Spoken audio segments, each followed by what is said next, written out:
Goldberg.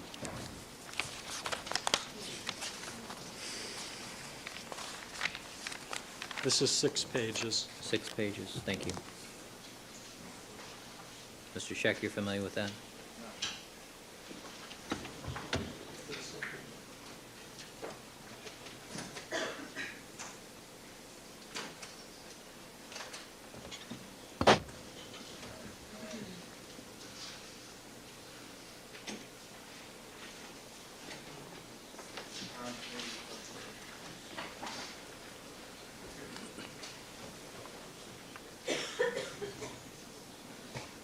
All right, without the court reporter. Mr. Goldberg?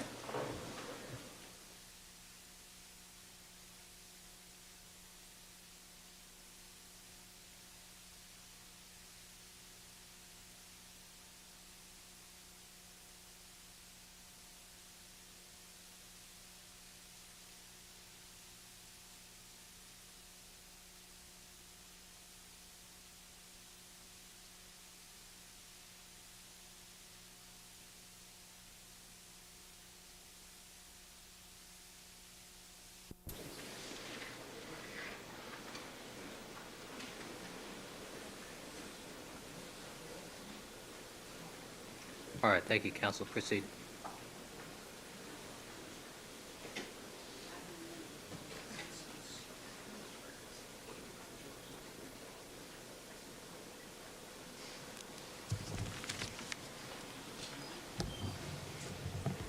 Sir, directing your attention to the exhibit that we put up here. All right, this is People's Exhibit. What, Mr. Goldberg? This is People's 172 All right. for identification. Sir, directing your attention to the photograph that has the call-out lines 31 and 30 on it. Yes. Does that depict the way that the console looked when you saw it Yes. on the 14th? Yes, it does. And was it possible for you to see the area where stain 305 is located when you saw it on the 14th? I don't recall if I was able to see that area or not that day. Is the way that the console is situated such that it would be difficult for you to see that stain? Overruled. Yes. Why is that? The stain is in a lower position. It's towards the back on a corner.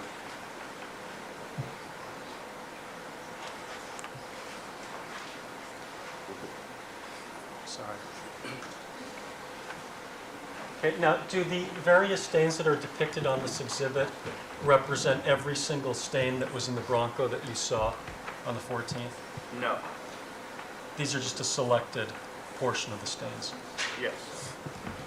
Thank you.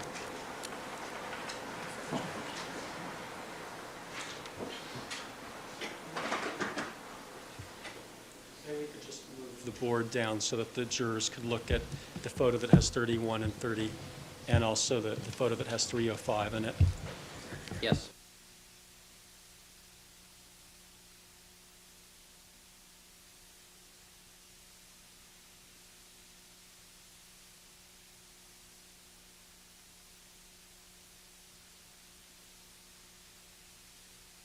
All right, Mr. Fairtlow, after you finish with that, would you briefly exhibit it to our audience?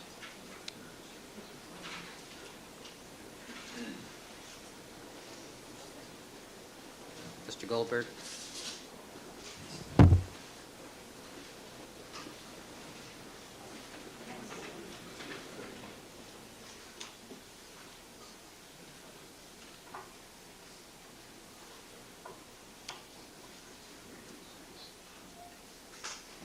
All right, thank you, counsel.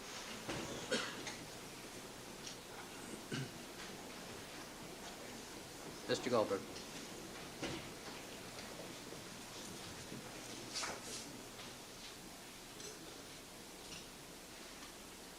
Thank you, Mr. Fairley.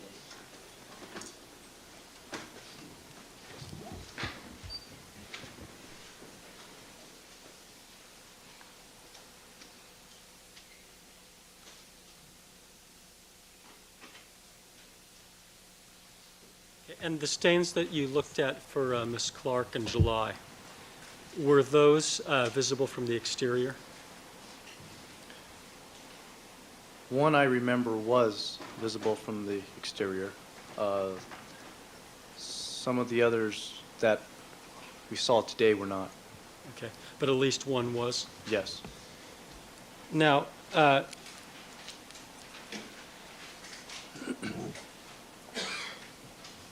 wanted to ask you a couple of questions about trace evidence or transfer evidence. And can you start by telling us what transfer evidence is? Transfer evidence is evidence that is exchanged between one surface to another when they come in contact with one another. One will leave, in theory anyway, trace evidence on the other, and the other will leave the trace evidence on the one.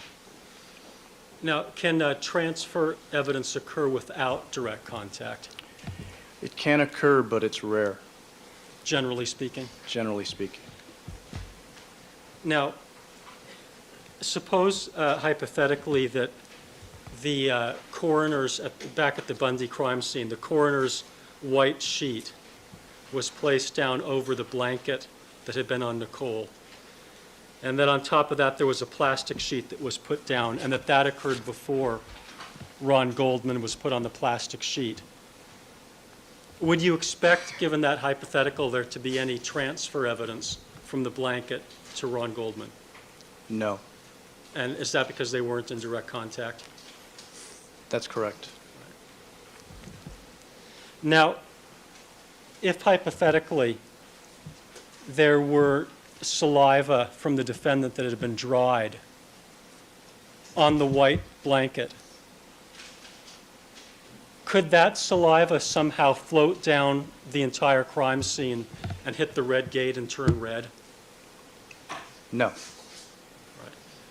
Would you expect that that saliva or any biological material would contaminate the stains that you and Ms. Mazzola collected along the trail?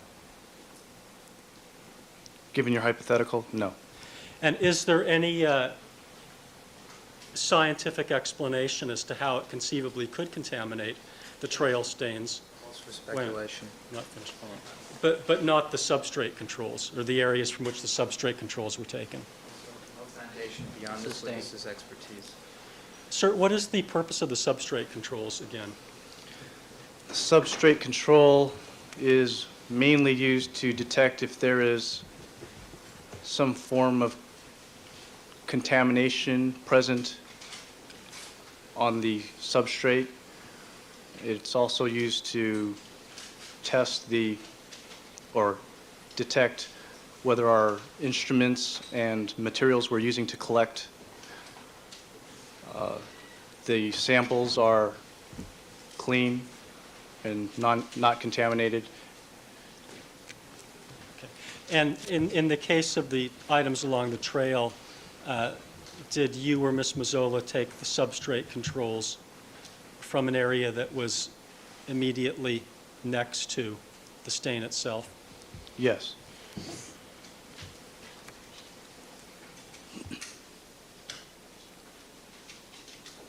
Now, when you say that one thing that substrate controls can help you out with is looking for contamination, what do you mean by contamination? Contamination in that regard would be something present that would affect the conclusions of an analysis. In other words, in the case of biological evidence, some other biological material? Yes. Right. Now, of the 500 or so crime scenes that you've processed over your career or investigated over your career, approximately what percentage would you say were done with criminalist ones? Maybe 20%. Have you found there to be any problem with the LAPD using criminalist ones at crime scenes? No. Now, in the area of crime scene processing, are the ideals as contained in the forensic texts and elsewhere ever met? It's almost impossible to do a perfect crime scene. And in coming to that conclusion, did you also consider the views of Dr. DeForest, Ganslin, and Lee in their book, Forensic Science and Introduction to Criminalistics? Yes. Is there any single right way to process a crime scene or do something such as collecting stains? There are basic principles that one follows, but there's no one correct way to process a crime scene. And did you also consider their text, Forensic Science and Introduction to Criminalistics, in rendering that opinion? Yes. Counsel, directing your attention to page 415, and I'd like to approach the witness if I might, just to show him what I'm going to look at. You may.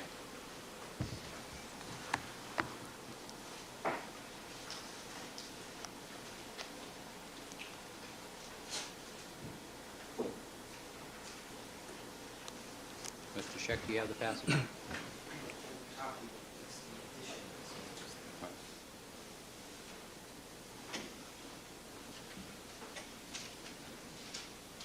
And sir, did they write in their book that there are no hard and fast rules for successful, excuse me, let me start one sentence earlier. Throughout this book, we have attempted to point out that every crime scene is unique and that there is no single right way to process the crime scenes. Each scene must be evaluated individually. There are no hard and fast rules for successful crime scene processing. Did you consider that? Yes. And did you also consider their statement, of course, perfection in this or any other human endeavor is never achieved. It is probable that no crime scene has ever been processed in such a way that hindsight would not allow someone else to criticize the work at a later date. Did you consider that? Yes. Do you agree with that? Yes, I do. Now, with respect to the work that you and criminalist Mazzola performed at Rockingham, did you or did she do anything in your presence that could cause the defendant's blood to appear on the items of evidence that you collected on the trail that went from the Bronco to the door or back? Form of that question. This is compound.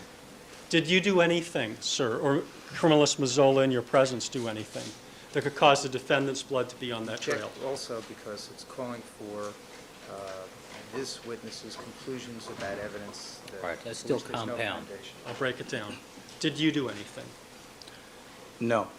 Did criminalist Mazzola do anything in your No, presence? Objection. Overruled. No, he did do anything about Overruled. what? Reference to the Overruled. question you sustained Overruled. objection to? Did criminalist Mazzola do anything in your presence that could cause the defendant's blood to show up on that trail? In your presence. I think I said that. Yes. No.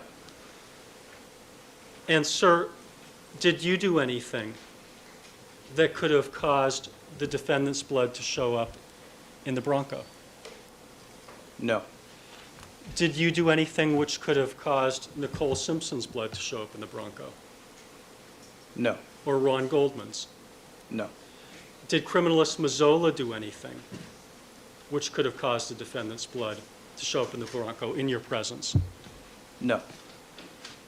Or Nicole Simpson's? No. Or Ron Goldman's? No.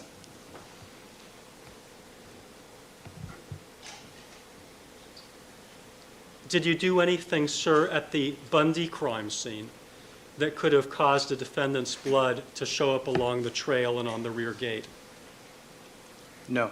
Or criminalist Mazzola in your presence? No. And, sir, did you do anything, or did you do anything that could have caused the defendant's hair and a fiber from the Bronco to show up on the knit cap? No. Did criminalist Mazzola do anything to cause that in your presence? Move to strike all of this. last two questions. There's On what basis? no foundation for this witness as to any of this. Sidebar.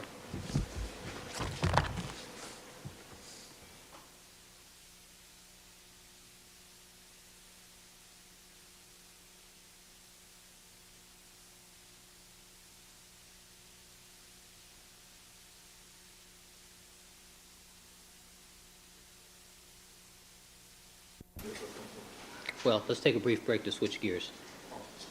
All right. Ladies and gentlemen, I'm just going to take a brief break because we're going to switch back into recross-examination. I'm just going to take a brief break for the lawyers so they can organize their exhibits and we get started again. So let me ask you to step back in the jury room. We should be starting in about another 5 or 10 minutes. All right? All right, Mr. Fung, you can step down. Interpretation may not be theirs in light of the questions that counsel's indicated he was not considering any test results, but I think that a fair reading of those questions would be that he did consider test results when he talks about Ron Goldman's blood in the Bronco, and talks about Nicole Brown Simpson's blood in the Bronco. That's an unfair inference. It assumes facts not in evidence, in addition to everything else. It seems to me that a limiting instruction might be in order if that was in the nature of like a hypothetical question. When the court proposed what we think would be an appropriate question, counsel indicated he had no further questions. And so he should either ask the questions that you, as you phrased it, or they should be stricken, or the jury should be given some limiting instruction with regard to those last series of questions, it seems to me, Your Honor. Such as? Well, I think that may I have just a second? Maybe With a regard to- written response, Your Honor, before the court considers an admonition?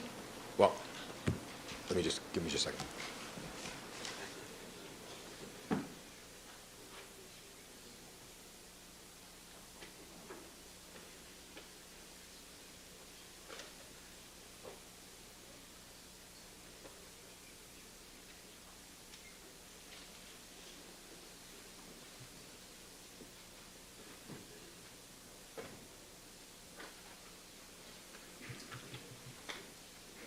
I think that, to conclude, I think there's clearly an implication that this witness has knowledge of test results, which counsel says he wasn't including in his question. And I think unless the court does something to clear that up, it would be very unfair for the defendant in that regard. And so I think that the question you proposed at the end of the sidebar, that did he do anything to contaminate these samples? Nobody could object to that question, but that's not the question he asked. And so either ask that question. But wasn't that the import of that whole line of questions? No, I don't think so, no, because he asked about samples, Your Honor. He asked about results. The import was he talked about results that this jury could absolutely infer because he's talking about results, and that's the part that's unfair. And so I would ask the court to either figure a way to limit it or strike that and let counsel ask the appropriate questions, or strike the whole line of questions. I mean, I think that, obviously, that's why we approached the sidebar, to address that. And Your Honor specified how you thought the question should be asked. Then he saw fit not to ask that question, because primarily he wanted to ask his questions. The reason he wanted to ask his questions is because it leads a reasonable juror to that conclusion, which is totally unfair and unfounded. And so we'd ask the court to correct that misperception. People? Okay, I'll go. Your Honor, all Mr. Goldberg did was address this witness with respect to what he did, if anything. And that's talking about his actions and his handling of the crime scene, which we know is hotly contested. Ms. Mazzola in his presence. Or Ms. Mazzola in his presence, which is an appropriate question based on what he observed. But I would remind the court, well, first of all, did he do anything? That part of the question simply directs the witness's attention to his actions, whether he appropriately handled the crime scene to avoid contamination and to keep everything maintain the integrity of the evidence. There's no problem with that.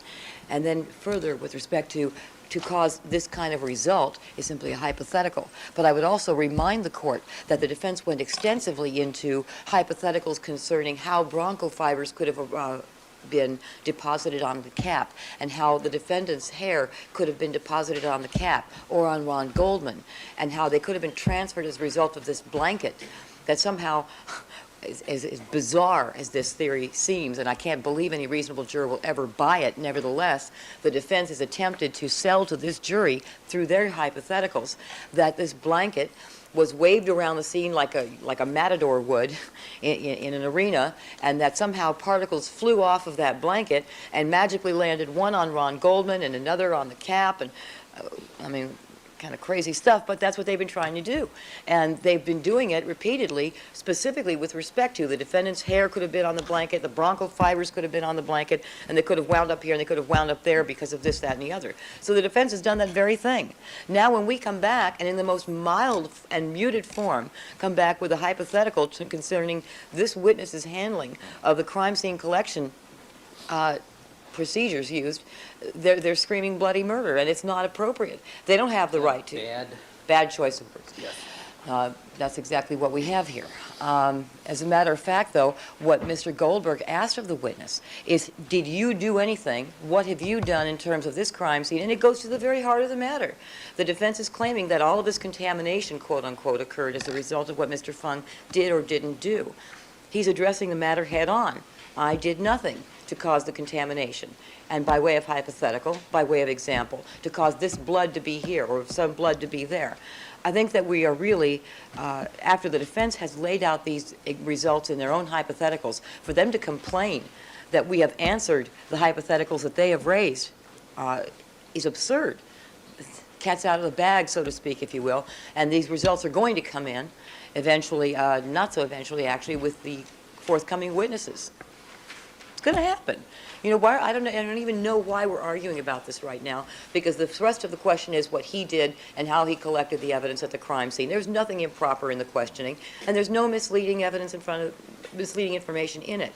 You know, counsel started it, and we've answered it. This seems to happen repeatedly. You know, the defense opens the door and sticks their foot through, and then they get upset, you know, when we step on their toes and say, hey, we have a response. We have a response. They have tried to, by way of hypothetical, mislead the jury and confuse them and give them these wild and outlandish theories as to how evidence came to be where it is, and we're debunking it. And that's what we have to do. That's our job. And now they're complaining about it, but there's nothing improper in the manner of the questioning that was done. I don't even understand what the objection is. I'd like to explain it. Mr. Cochran's making noises behind me, Your Honor. I'd like to explain it for you, Your Honor. He started talking about debunking theories, and it wasn't us, Your Honor, who were talking about who sees mystery shadows when gloves appear on white sheets. It's not us who was misleading anybody. Let me just get to the issue here. The issue is, if this was an appropriate hypothetical, then perhaps we wouldn't be objecting. What they did was they went too far, Your Honor. They didn't just ask about contamination, which Mr. Scheck did a masterful job in talking about contamination. They don't like the fact the scene was all contaminated, or could have been, or reasonable people could infer that. So if they wanted to ask Mr. Fung, Your Honor, whether or not he did anything that would cause a contamination, that's appropriate. That's what you told him. But they went further. He asked questions that were like non sequiturs about saliva that would end up going from one place to the other, which we didn't bother objecting because it seemed so bizarre. We didn't object to that. Did you see the reaction from the jurors? Yeah, they didn't know what he was talking about either, and I didn't, so we didn't object to that. But when he talked specifically about hair of the defendants, which they're not going to have, from that standpoint, your cross-examination does not allow them to ask improper questions at the end and try to end in a big flourish. And that's what we saw here. And when you told him how to ask the question, he went back to his seat and chose to ask, I have no further questions, because he didn't want to ask it the right way. So all we're trying to do is let's keep the record clean. Let's make it fair, and not be prejudicial to this defendant, even though the jurors probably weren't listening by this point. But I can't assume that. I've got to get the record the way it should be, Your Honor. And that's why we're very serious about this, and ask you to clean that record up. All right, thank you, counsel. Thank you. Mr. Scheck, how much time do you need to get geared up and get your videotapes ready to roll?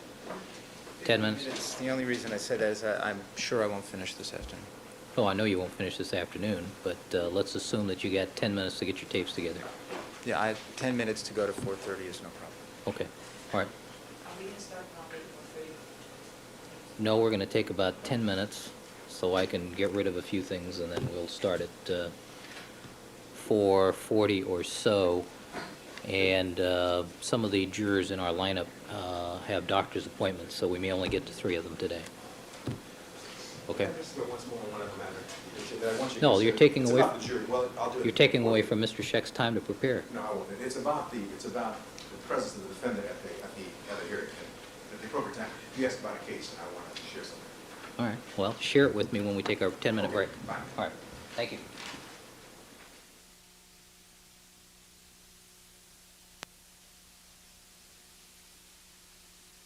Mr. Darden, good afternoon, sir. Are you here for some reason? Standing? To watch the trial, Your Honor. All right. But beyond that, if I may, so that I might clarify a point on the record the other day, Friday I indicated to the court that we had recovered certain documents from Mr. Mark Elliott, and that we had recovered those documents not by SDT. In fact, they were recovered by SDT in lieu of our execution or obtainment of a search warrant. I would like to turn over to the defense today a contract with St. Martin's Press. It involves Mr. Elliott and Cato Kalin, as well as a transcript of an interview Mark Elliott had with Cato Kalin, and which apparently served as a book proposal for Mr. Kalin. Thank you. All right, record will reflect that you're handing that. Why don't you give it to Mr. Douglas?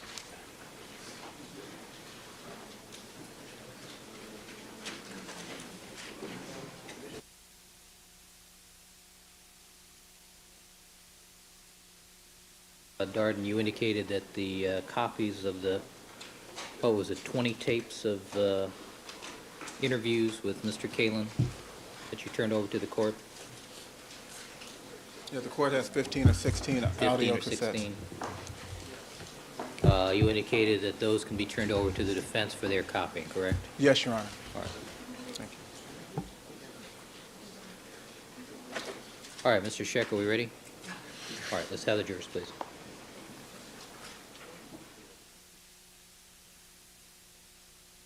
All right, Mr. Scheck, you may begin your recross examination. On redirect examination, Mr. Fung, do you recall that it began with a number of questions about conspiracies? I object his ability to recall the testimony is irrelevant. Overruled. You recall that? I don't know where it was, but yes. Do you recall questions to the effect, are you in a conspiracy with Detective Lang, Michelle Kessler, her husband, whoever that might be, or Detective Furman against this defendant? Remember that? Irrelevant. Overruled. Do you remember being asked if you were in a conspiracy with Ms. Mazzola to cover up receiving some item with your bare hand? Something to that effect. Do you remember being asked if you were in a conspiracy to allow Detective Lang to get into the evidence processing room and somehow get DNA on swatches? Remember a question, something to that effect also. And you answered all those questions no. That's correct. Now, let me ask you, have you ever heard the term cover-up? Yes. What does that mean to you, sir? When somebody does something wrong and cover their tracks, you try to show that they didn't do anything wrong. Or they try to protect them from being discovered? Yes. And that one, have you tried, sir, to cover up mistakes by yourself or others that occurred during this investigation? I have made corrections through proper channels, but I have not tried to cover up any mistakes. In your testimony, sir, in the way you answered questions, have you ever tried to cover up mistakes that were made by yourself or others? No. Have you tried in your testimony to cover up misconduct by anyone? No. Mr. Fung, in the course of you were asked a number of questions about the way you normally testify. Yes. All right. Now, when you testify, sir, do you revise your recollections of events in order to make it make your testimony come out in a way that you think favors the position of the prosecution? No. At any time, sir, have you claimed not to remember some event, one way or the other, because being vague in your recollection would help cover up mistakes or misconduct? Not on purpose, no. Not on purpose? No, I have not. Now, Mr. Fung, haven't you repeatedly been changing your testimony about what you told this jury you independently remembered based on fear of being caught in inconsistencies or lies by videotapes? Sustain. Rephrase the question.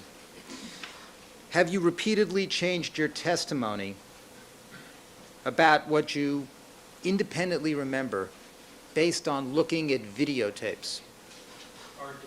Sustain. Stay. Have you ever changed your testimony about what you said happened because you saw a videotape of those same events? Overruled. I have looked at videotapes and my memory has been refreshed during the course of my testimony. Well, haven't you just offered some testimony this afternoon where you told us that you had no independent recollection of events, but you could only piece together and reconstruct things based on what you saw in a video and still photos? Overruled. I was able to reconstruct events by looking through videos, looking at videos. Right. Events that you have no independent memory of whatsoever. That's vague. Now, before you came in here and testified at trial on direct examination, you had seen a video of Andrea Mazzola picking up the glove and the hat at Bundy and putting them in a paper bag. Yes.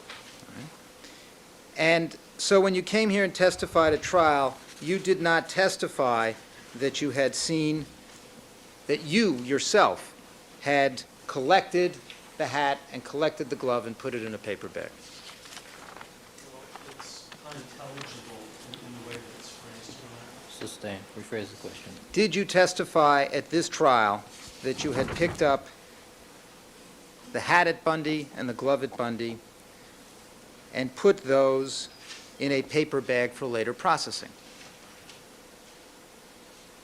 I don't You recall had- that I said that during this trial, no. You didn't say that during this trial, right? I don't think so. No, on direct examination, you said Ms. Mazzola had done that. Is that a question? Yes. Right? I don't remember everything I said, but that's what happened, yes. But in the grand jury, sir, and I'm now at page 337 to 338, starting at line 8.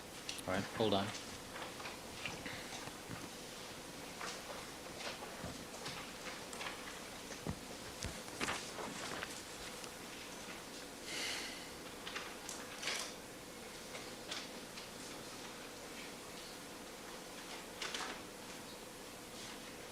Three 37.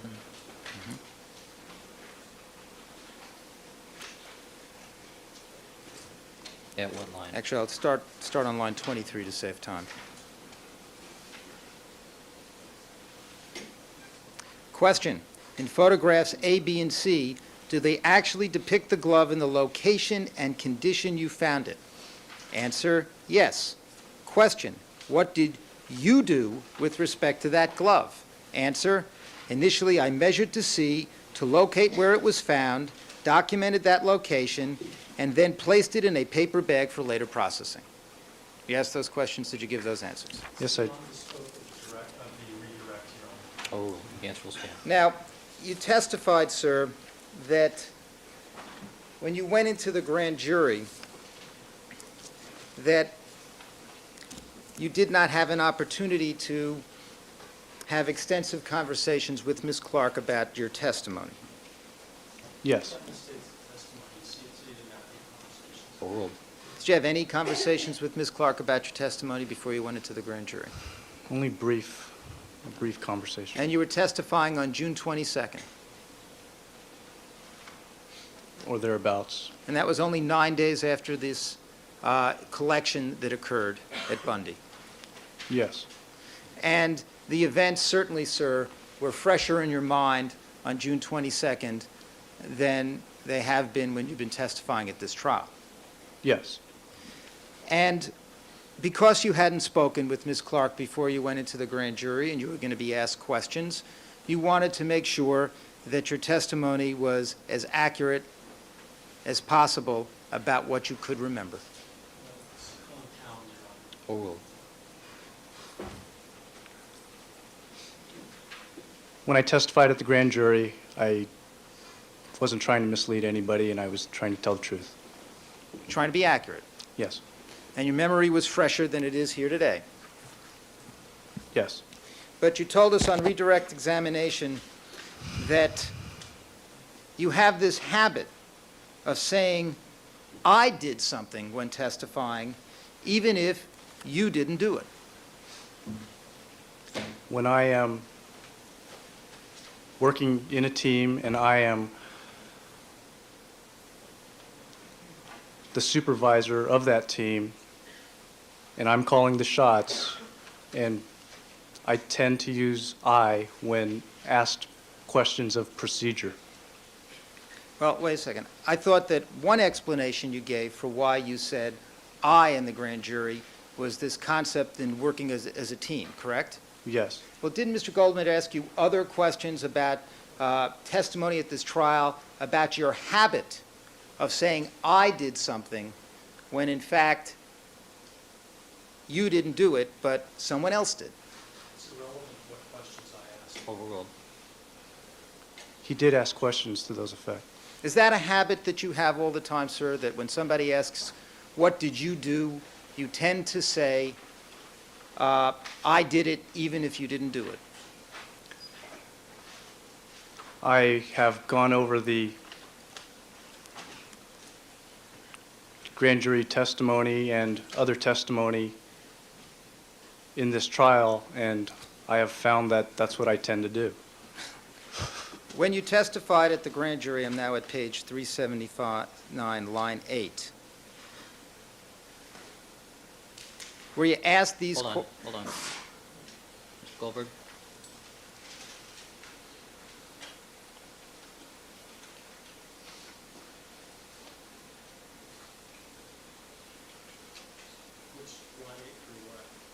No, line starting at line 5. Sure.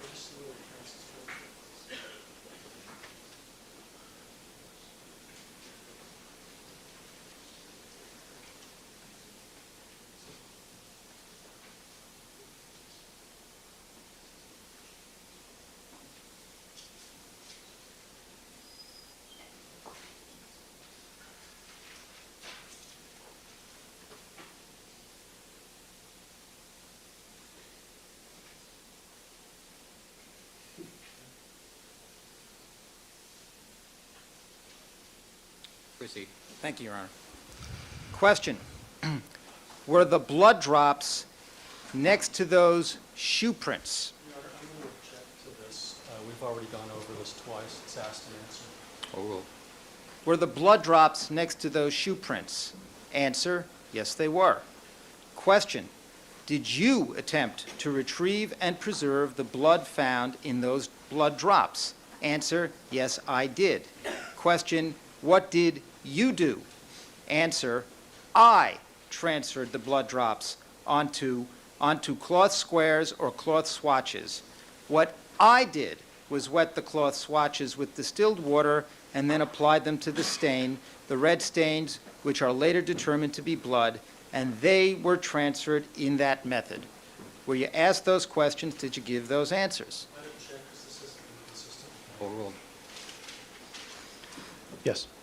Now, you weren't asked anything there about documenting and measuring drops, were you? No. You weren't asked anything about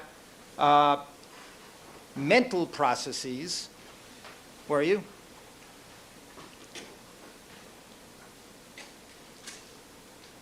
The collection phase, or the collection process includes those parts. Yes, but the question you were asked is, what did you do, right? Yes? And the answer that you gave talked about what you did in terms of putting cloth swatches on the ground and putting water on them and taking up blood, right? It's part of the answer, yes. Well, wasn't that the entirety of the answer? When you were asked, what did you do, and you talked about transferring the blood drops onto cloth squares. You were describing your physical actions. Sustain. You were describing in your answer your actions 9 days previously. In that answer, I was describing the procedure for which the blood was collected. You weren't asked the procedure, you were asked, what did you do, correct? Sustain, argumentative, Were you asked, what did you do? overruled. Yes, You were not asked, what was the procedure generally? but that was my interpretation. Well, on other occasions, in the grand jury and at the preliminary hearing, didn't Ms. Clark ask you questions about what general procedures were? Overruled. She may have. But this question was, what did you do, right? That's what that question was. And it's your testimony, sir, that in answering those questions about the blood drops found at Bundy, it never occurred to you at all that it would sound better to testify that you did it and not Andrea Mazzola. That did not occur to me. It was just this habit of answering questions where you say, I did something, even if you didn't do it. Just that bad habit. Sustain, rephrase the question. But we've about exhausted this area. Well,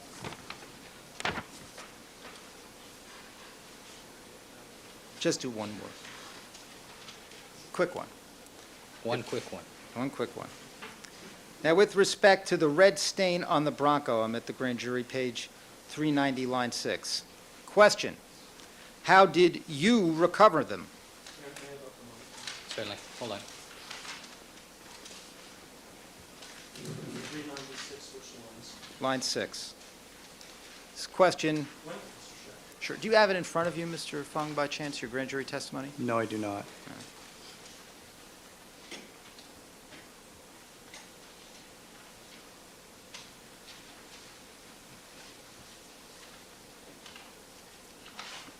Line 6 through. Just that question and answer.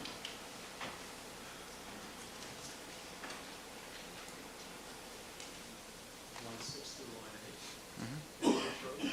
Here.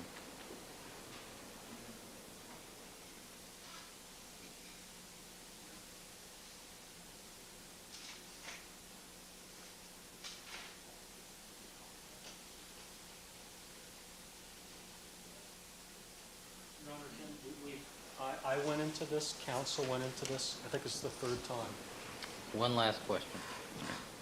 And this question was in reference to the red stain on the Bronco and all the drops at Rockingham. Question. Hey, wait a minute, Just read the few lines before that.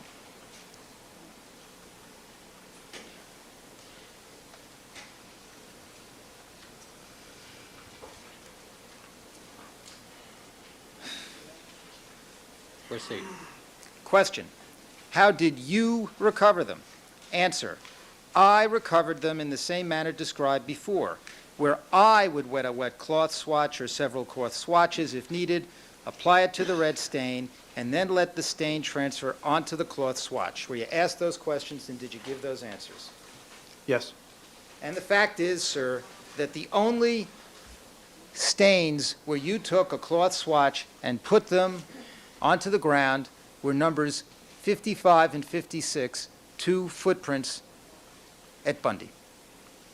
No, I did do actual swatching with some other stains along the trail. You're now referring to, you actually showed Ms. Mazzola a better technique as she was swatching and did one or two yourself? No, there were times when I would take the tweezers, go through the substrate control collection, go through the swatching of the red stains with a cloth square and putting it in a plastic bag. There were times when I did that.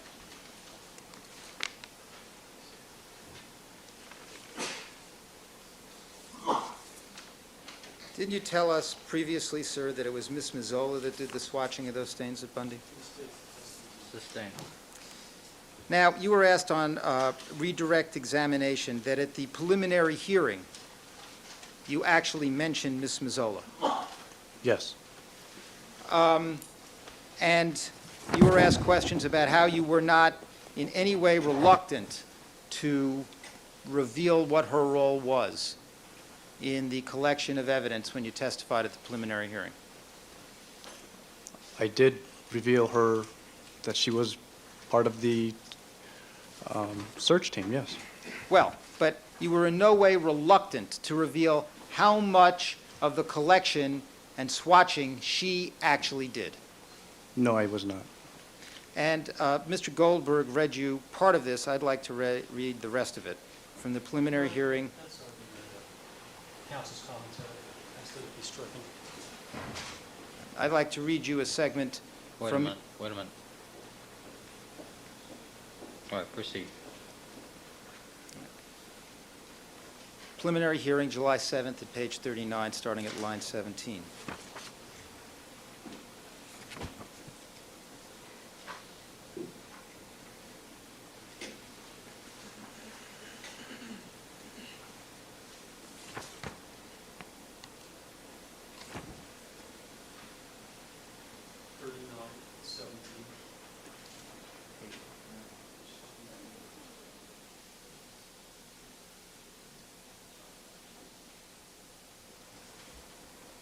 Now redirect you... 17 through the next page to 21. Question: how do you collect blood stains from a crime scene? Answer: generally, stains are transferred onto a swatch by first wetting the swatch with distilled water, applying it to the stain so the blood is absorbed onto the swatch, and at that point it is put into a plastic bag and then put into a coin envelope where it is labeled with the corresponding photo ID number. Question: now, is it also your job, sir, to package all of the evidence you collect and label it with what is known as a DR number? Yes, it is.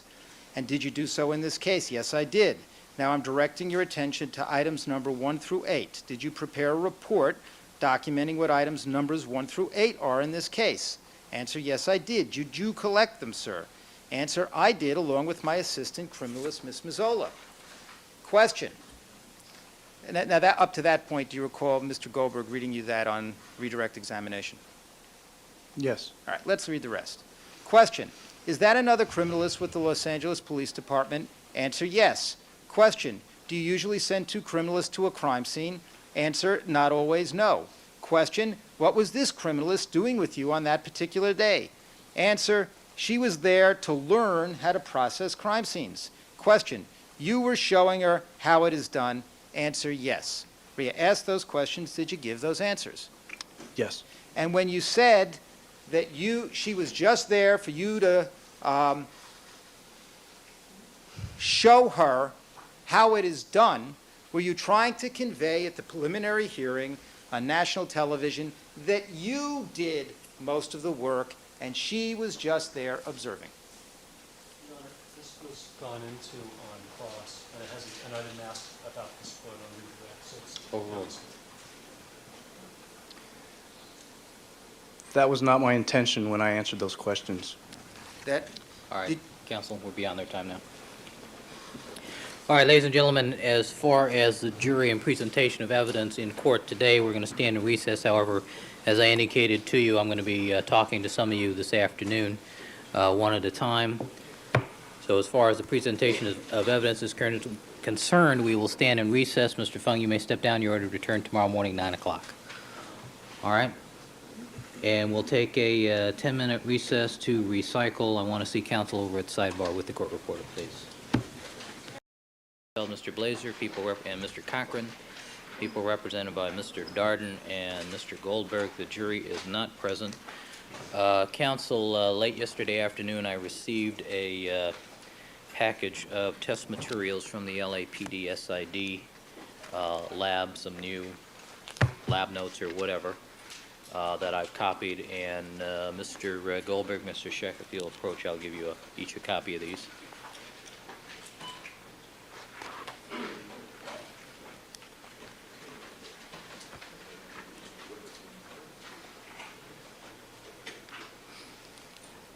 One for you and one for you. Good morning.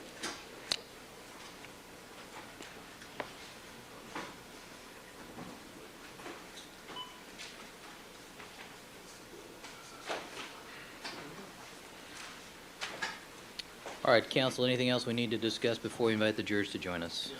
One brief application, Your Honor, that I filed a letter with the court yesterday and counsel about the production of handwritten notes of witness statements, and I was informed by Mr. Darden and had an opportunity briefly to speak with Mr. Douglas, and I was told that there had been an agreement that, as a general matter, handwritten notes from either side of witnesses were not required to be produced.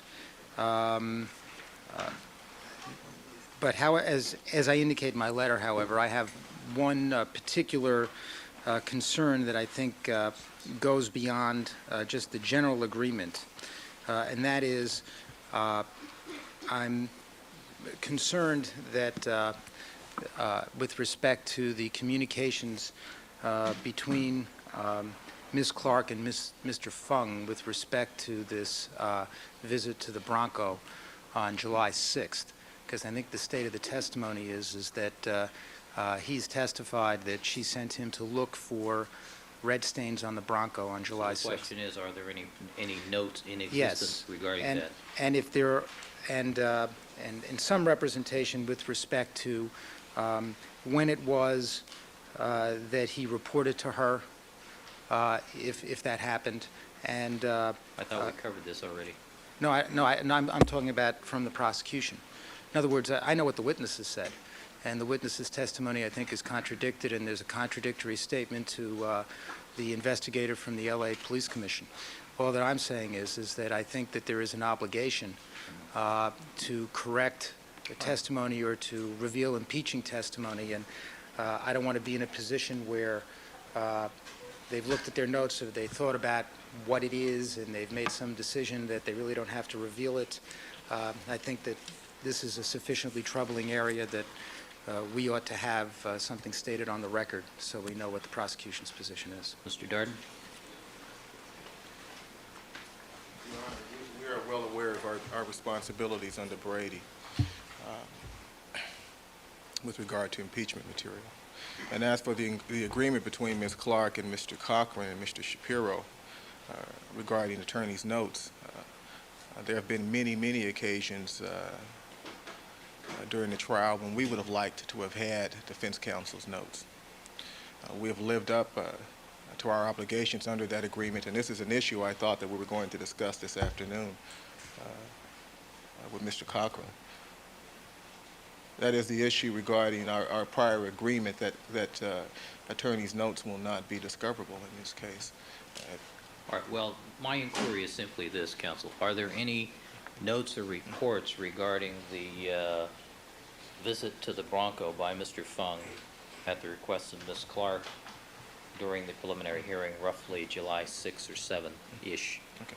Well, That's the only question that I have. okay. I am not aware of any notes, but still, we do have an agreement here. I expect defense counsel Well, I understand to live that. up to No, that agreement. I'm not asking for district attorney notes regarding interviews of witnesses or anything of that nature at this point. I'm just asking, are there any reports generated by Mr. Fung or any written materials regarding that?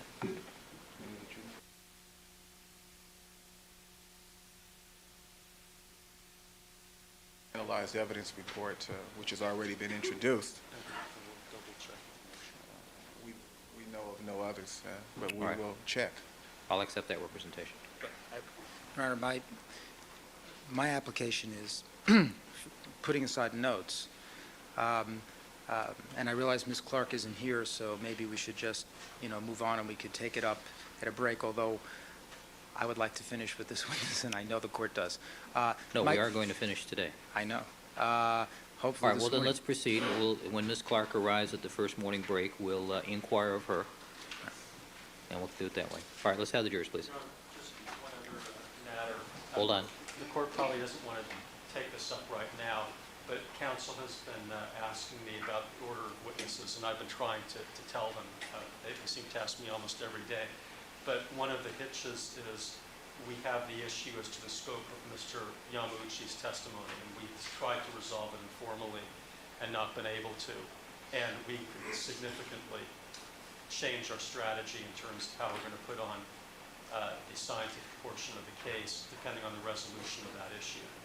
I brought it up earlier, but at some point that should be resolved. All right, so who's next? Well, next is going to be criminalist Zola, so I know that. And following them will probably be the tow truck driver, Mr. Wilson, the photographer. But at that point, that is the point at which we would reach Mr. Yamauchi, and from that point forward, I can't say until that issue is resolved. All right. Well, I see us not getting to those issues for perhaps the rest of the week. All right. All right, let's have the jury, please.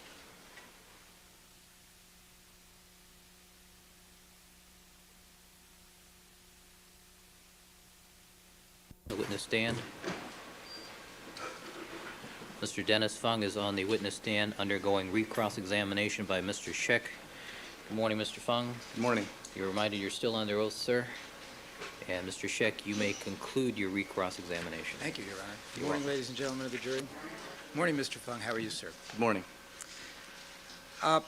Mr. Fung, let's turn to the question of the socks that Mr. Goldberg asked you about on redirect examination.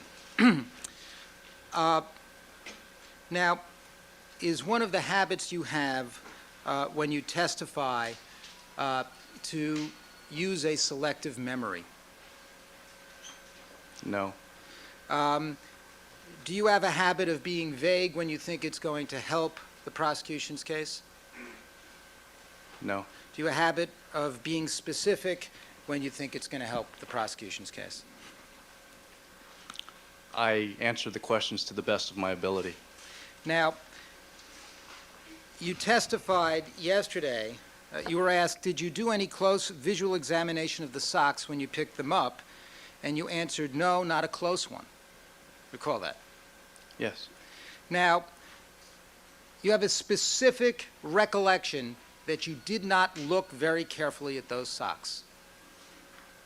I did not look at those socks for blood because they were dark.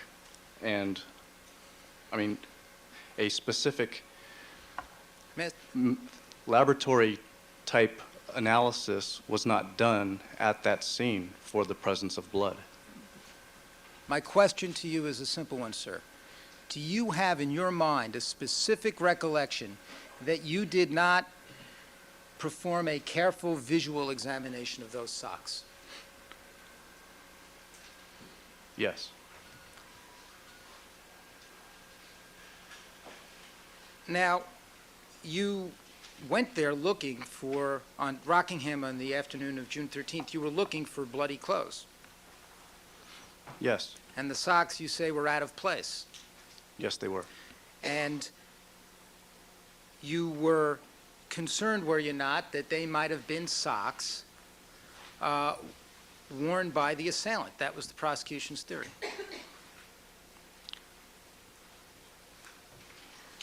That was a possi, I object to that. I didn't think it was there. Overruled. that was a possibility. And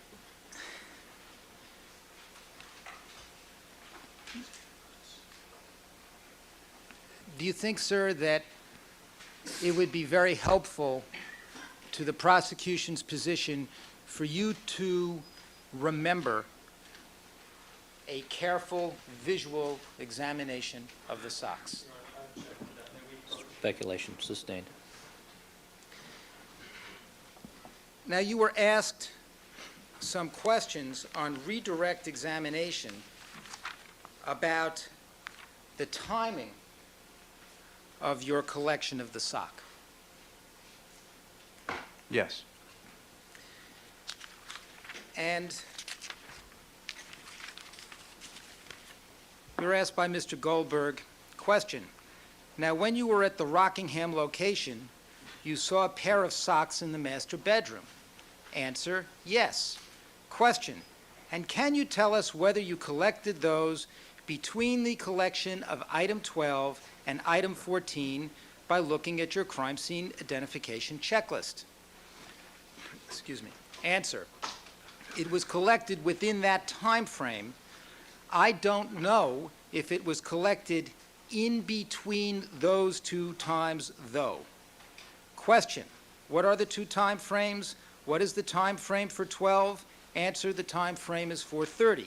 Question, and that was the stain in the foyer? Answer, yes. Question, and what time is it? What is the time for 14? Answer, the time for 14 is 4:40. Question, and that was the stain in the master bathroom? Answer, yes. And then a little later, Mr. Goldberg came back to this, and he asked you question.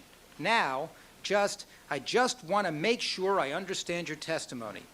Do you know whether you collected 13, that's the socks, right? Yes. In between 12 and 14?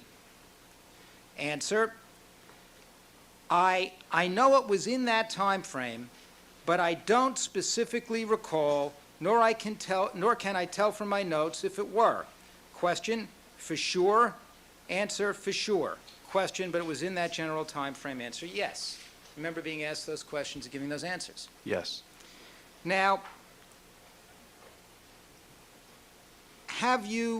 that was different, was it not, than your testimony on direct and cross-examination?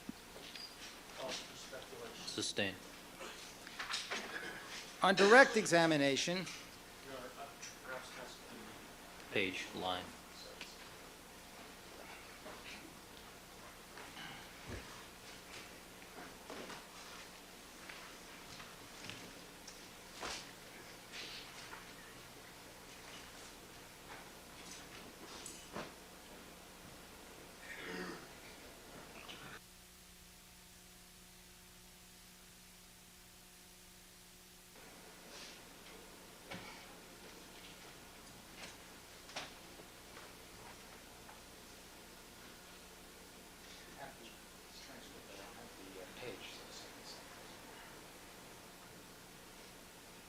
Maybe Mr. Blazer can do a word search. that's exactly what we do.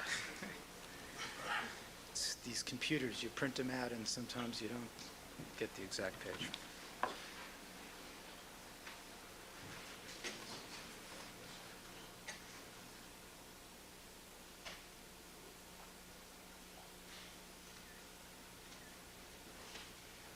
Is there something else we can move on to when Mr. Blazer? No, I think comes back? actually 21575, line 9.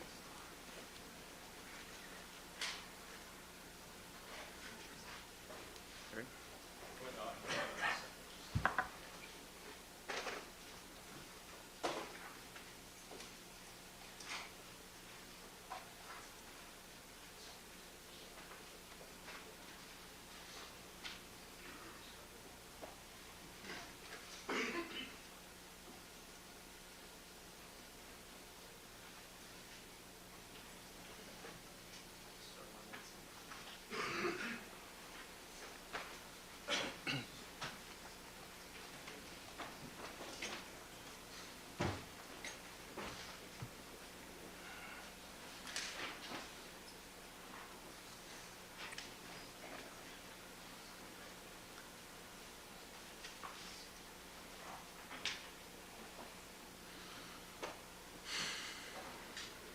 Mr. Goldberg.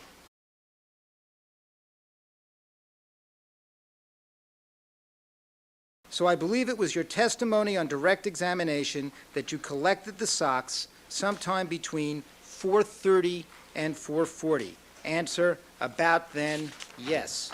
Were you asked those questions and did you give those answers? Yes. Now, Mr. Fung, hasn't it come to your attention that there is a video that was taken on the afternoon of June 13th of the interior of Rockingham by a photographer from SID? Yes. Vegas to time when it came. Overruled. Have you been informed that on that video there is a shot of the master bedroom? Yes. Have you been informed that on the camera there is a time of when the video is being shot?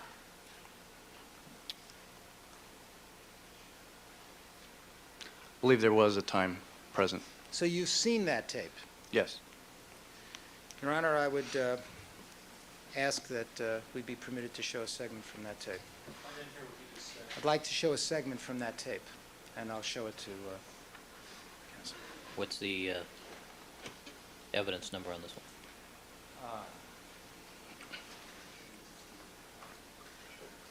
It's 1068. Your Honor, may we approach from For what purpose?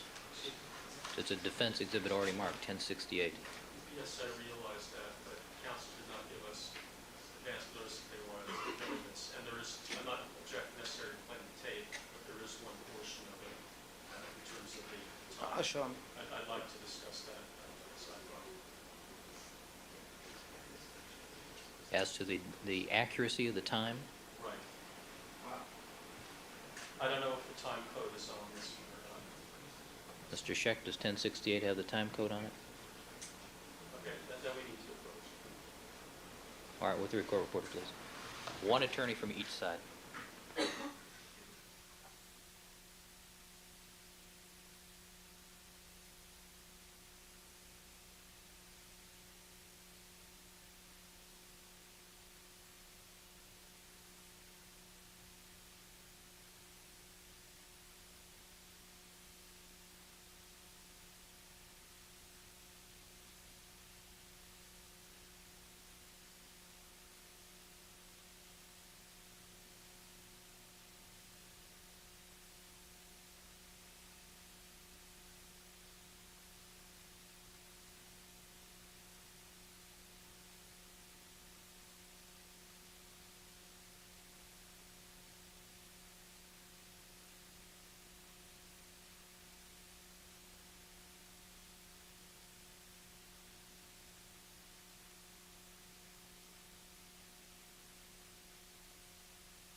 Thank you, counsel. Proceed. Thank you, counsel. Proceed. Mr. Fung, you told us that you've seen the tape. Yes. Or portions of it. And in this tape, you recall seeing that there is a panning shot of the bedroom area and the bed. It's vague as to what panning shot means and what area specifically. Overruled. Do you understand the question? Yes. And at the point the camera passes over the carpet area and the bed and cuts just at the moment that one would have seen an item in the position of the socks as they were photographed on June 13th. Is that a question? Yeah. Is that what you saw on the tape? There was a panning shot, but I don't believe from the angle that the shot was taken that the socks would have been visible. When you saw that tape, did you see that at the point that the socks should have appeared, the tape cuts? Well, it's still vague. Asking what he saw goes to his state of mind. Well, I remember looking for the socks in the videotape, and they weren't there And, in the video. all right. And in your, now you prepared for this redirect examination over the weekend? I came in over the weekend, yes. How many days? Let's see, Saturday, and then I viewed a videotape on Sunday. What about Friday afternoon? That's not the weekend. I understand, that's why I asked the question. No, not on Friday afternoon. And was it over the weekend that you saw this videotape? Well, it's vague as to which video. The videotape of the interior of Rockingham? I did not view the videotape of Rockingham that day. When did you view the videotape of Rockingham? It was the day after, to the best of my recollection, it was the day after the hearing for the videotape with the photographers and the detectives were. So you were aware, Perhaps we could at some point get the court to take judicial notice of that date. I don't recall myself when the date was. I don't either, but All right, Mrs. Robertson will give that to us shortly. have you Proceed. spoken to any of the people at SID who testified at that hearing about the videotape?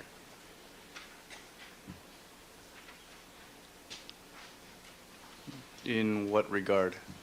Well, have you spoken to Mr. Atkins I have spoken to Mr. Atkins, about the videotape? just that he was going to have to testify because it was taken. And was there discussion between the two of you about a time on the videotape that would indicate when that videotape was taken of objects in Mr. Simpson's master bedroom? hearsay,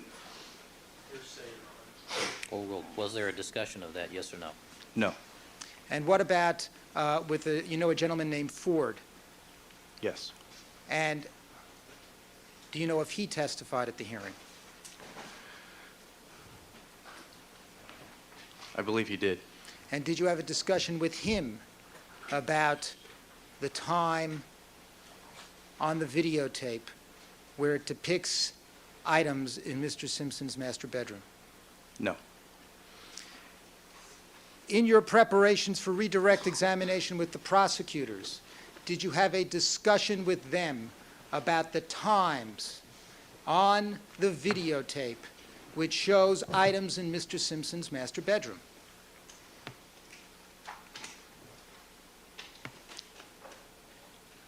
I believe the subject came up.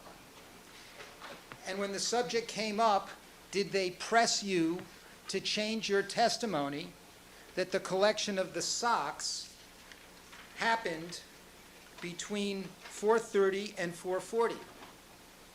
No.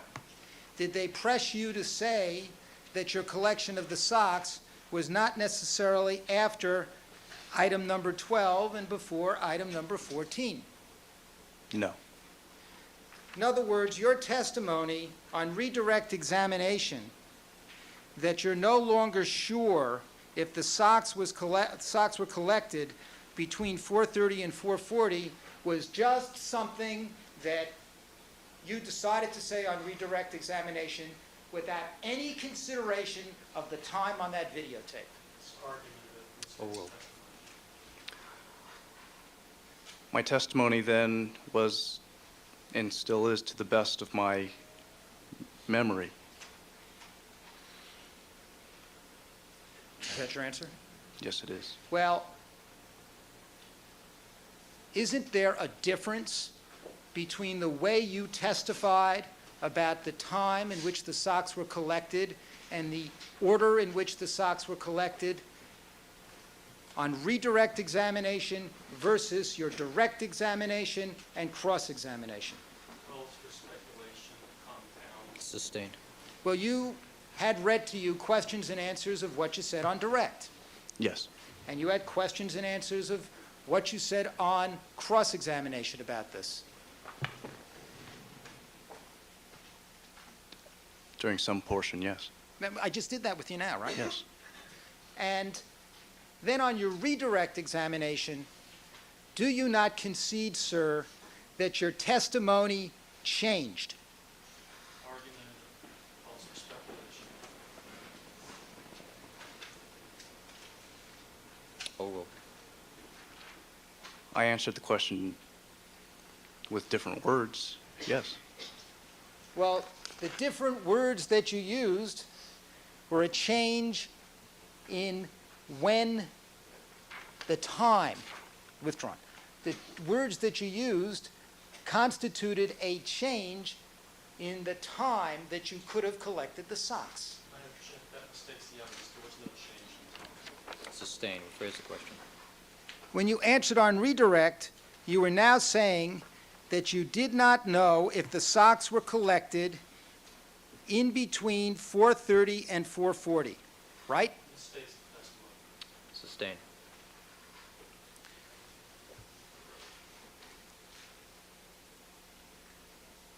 Were you asked,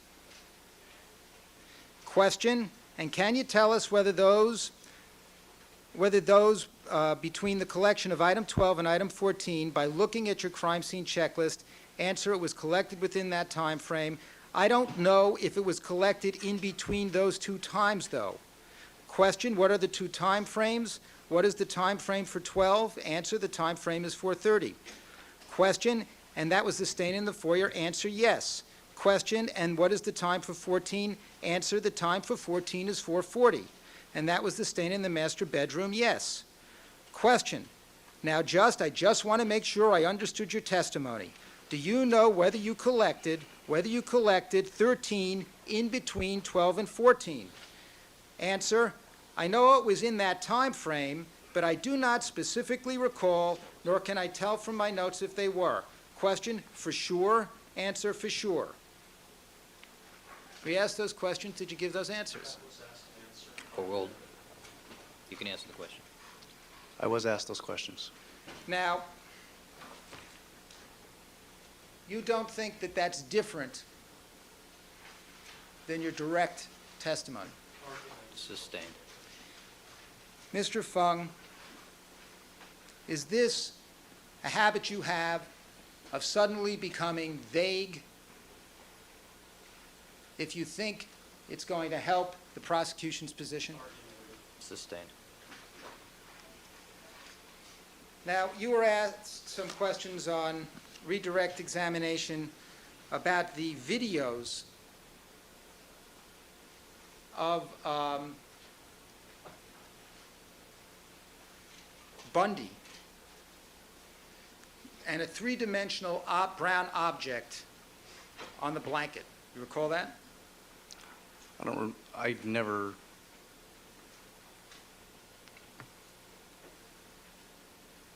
I don't recall it being a three-dimensional, saying it was three-dimensional. There was a dark object on the walkway area. And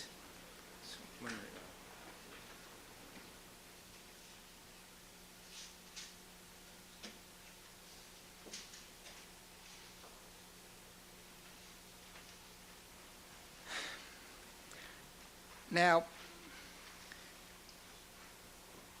you spent a lot of time going over those videotapes with the prosecutors, haven't you? I spent some time looking at the videotapes and going over still photographs. How much time?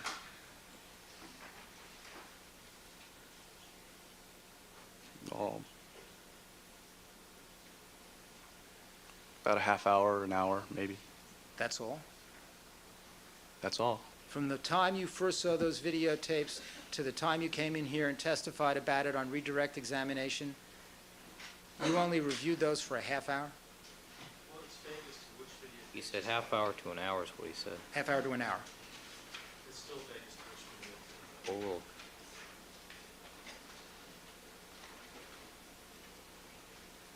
You can answer. Yes.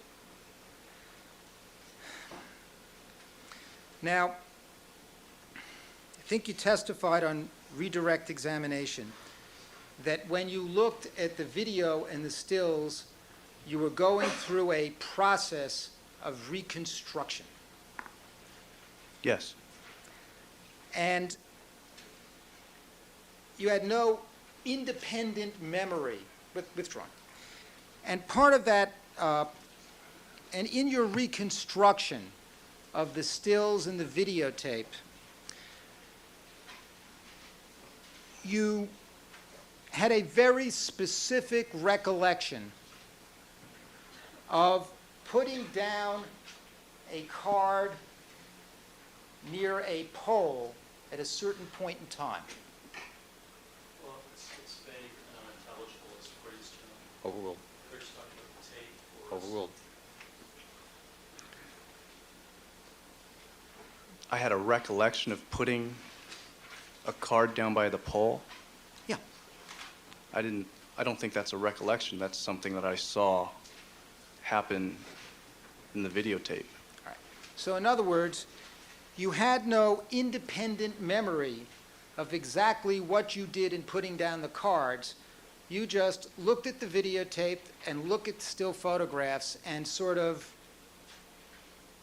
made up what you think happened. Sustained. You looked at the still photographs and you looked at the videotape and you tried to reconstruct what you think happened. I looked at the videotape, I looked at still photos, and with what I remember from the crime scene, I came up with a reconstruction. Well, your memory of the crime scene, did it include exactly what cards you put down next to the objects and in what order you did them? It's overly broad, it's too hard. Sustained. Did you have an independent recollection of which cards you put down at what time? It's still vague as to place. Sustained. As to any of the cards that you put down At Bundy. at Bundy, with respect to the glove, the hat, and the envelope, did you have a specific recollection of what you did and when you did it?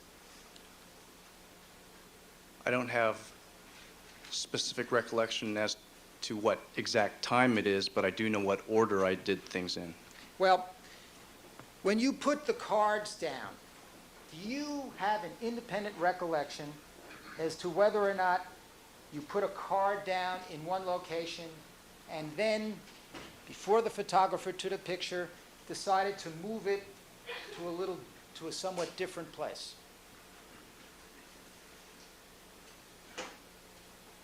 Seems facts, not evidence. Sustained. Rephrase the question. At any time when you were putting down the cards near the hat, the glove, and the envelope, do you have a specific recollection about putting down a card and just leaving it in the first place you put it?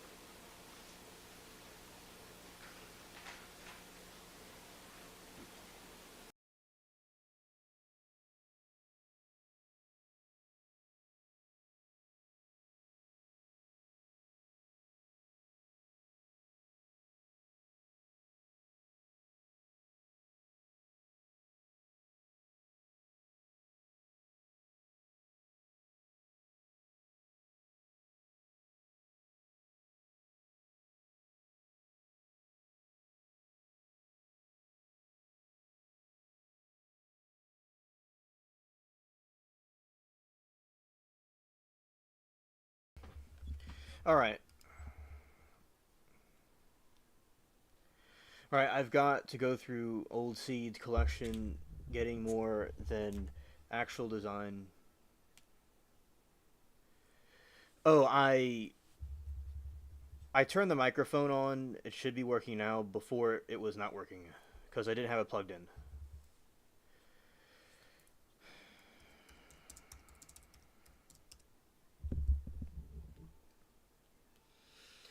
I'm Yeah, okay, here we go, yes. She says, I'm nearsighted, and my cousin made that word up her, but I'm nervous, excited to do my own garden. Oh, that's cool. I am glad that you are. It's normal to feel nervous, excited. I am growing some things I never grew before, so I also feel the same, and go through your old seed collection to get more than actual design in my garden, and got a long way to go. Yeah, it is a learning process to do, and I think with the internet, YouTube, and asking, friends that know about it is good to have as you plant the different uh, things in your garden. I like starting earlier around this time where I am, because it helps as the year goes on into the summer. It all starts. Not sometimes you can be ready for harvest quite quickly because of the heat here. Because of the heat here.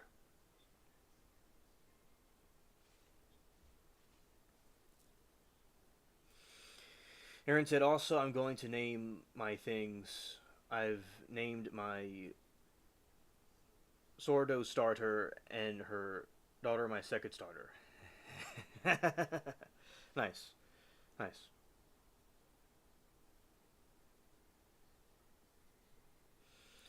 Rhonda is the mom and Meredith is the new starter. Oh, okay.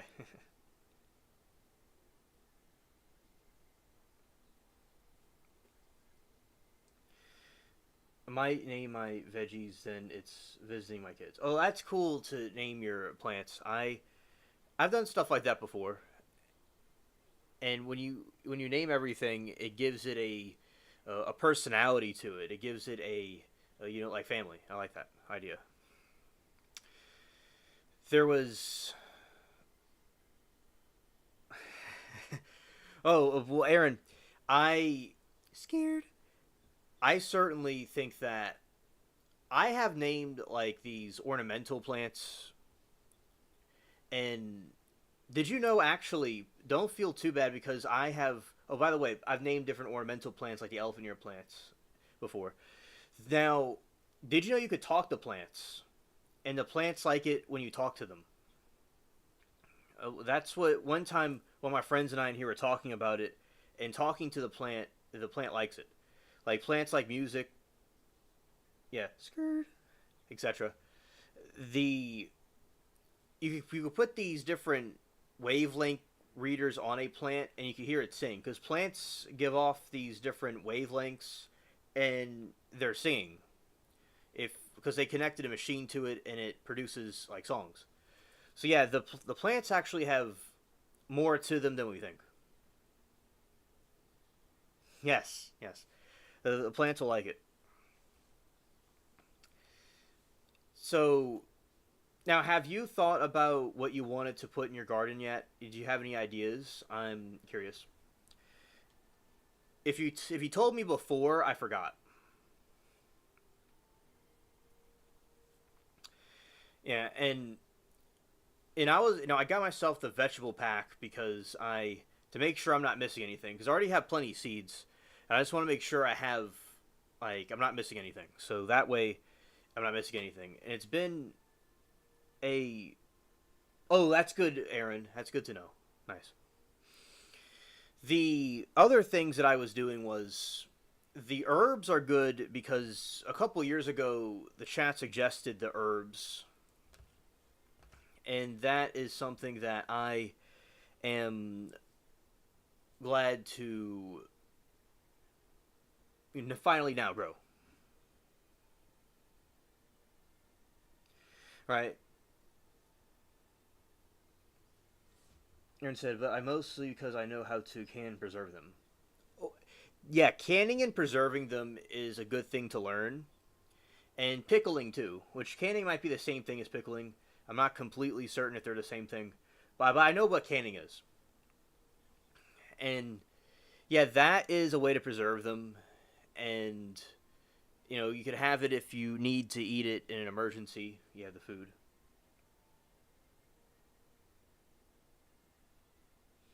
Oh, that is good that you're preparing and you're organizing your pantry. Excellent.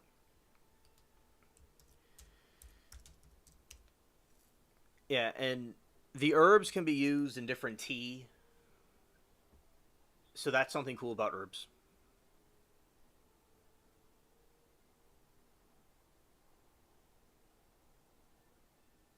Okay, water bath or pressure can. Yeah, okay.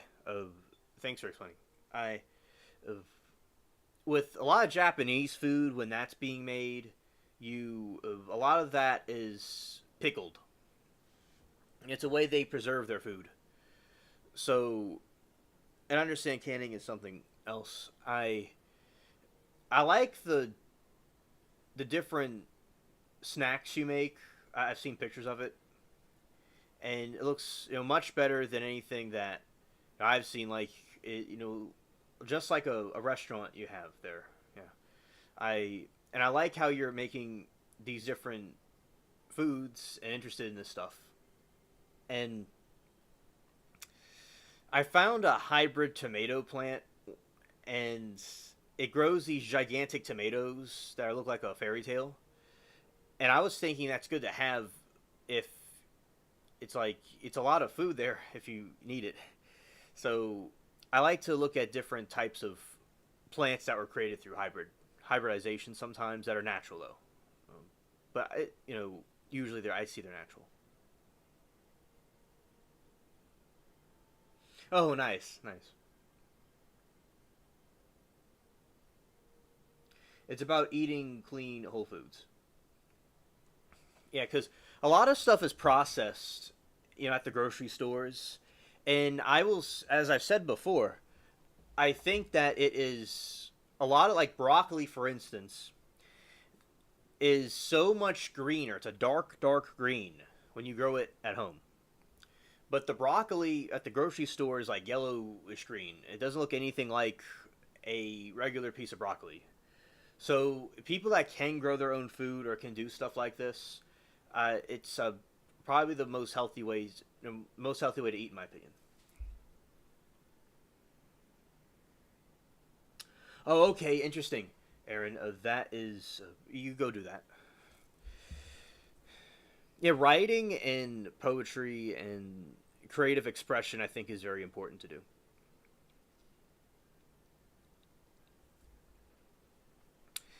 And with the YouTube, I've certainly expressed myself that way, and on chat rooms, and also on my own. So it's good that people are doing those type of writing. Plants are very interesting into trial and error to learn more. Yeah, this is some seeds I have. This on my table right here that I was just fooling with, and there's been, as I said, issues with processed foods in the world. Not saying that like you go to a grocery store you're gonna get poisoned, because people could eat all kinds of things and just be perfectly fine. But the study of the natural or traditional ways people used to live and bringing that back, I don't think would hurt. So it's, as I said, something that I was interested in from growing up, from learning about it, because that's what my ancestors and people I was around did. And then meeting other people that like to do that too, and learning from each other is cool. Right, and finally, though, the cooler weather came to my region a couple of days ago. It has blown in.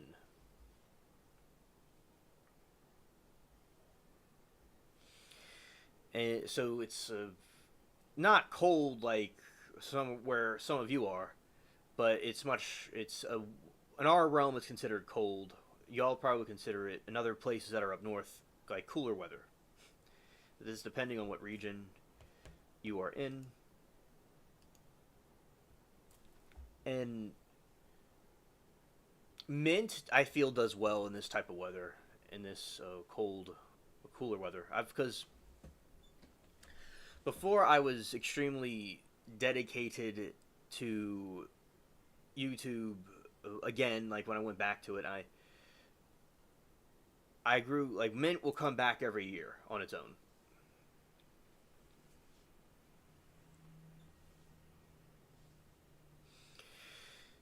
So for years the mint was just coming back, and I had like a spot where I grew that stuff, and then another area I would use for the planting, and then there would be I'll have a big tree in my yard, and that kind of like took over a lot of the area. So I have like different spots where the sun is. I'll go and plant things in certain areas. In other areas, it's like a shady area.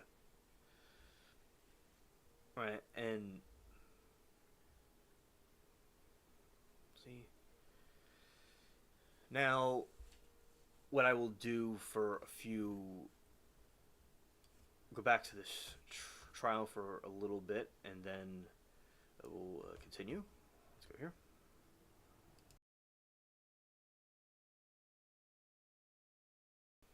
Oh, and shout out to Bubbles.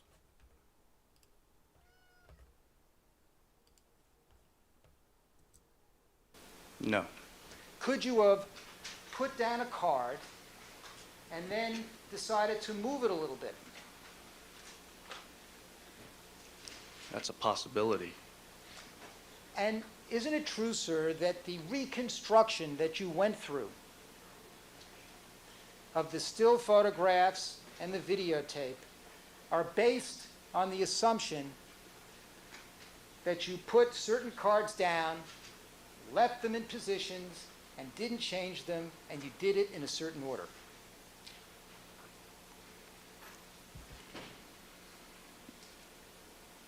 My reconstruction is based on that, plus the fact that I would not move the evidence until a photograph had been taken.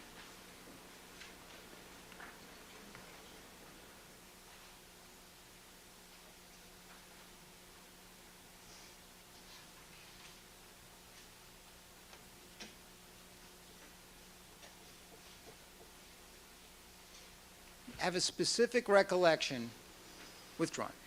Could it have been, sir, that when you were putting down a card by the hat, that you put it down at one place at first and then moved it to another? Your Honor, that calls for step. Sustain. Which phrase?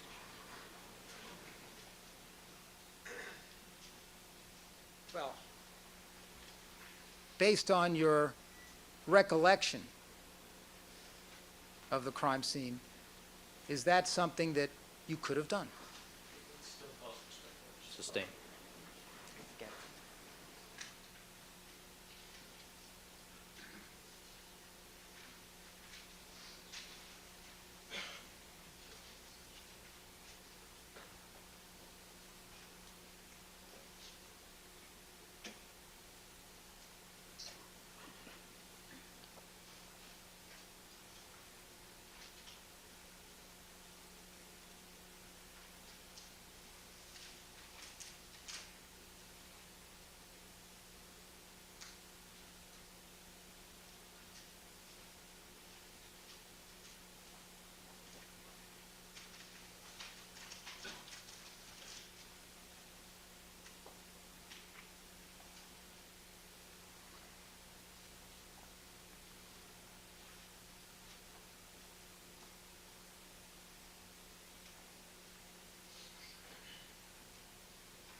Two photographs that I'd like to have marked as defendants next in order.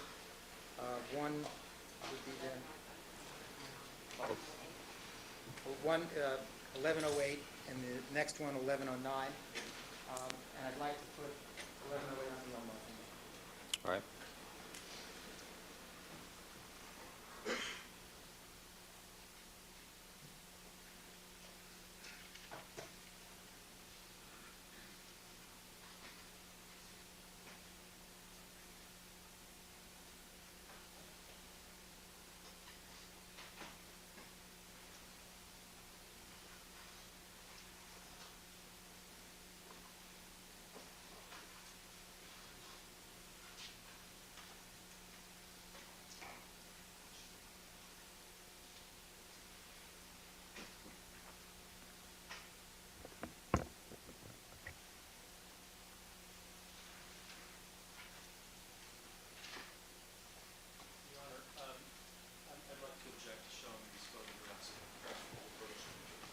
What's the basis, legal basis?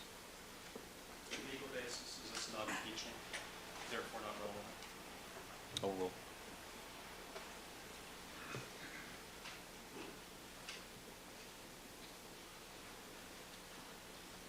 Mr. Fung, I'd like to direct your attention to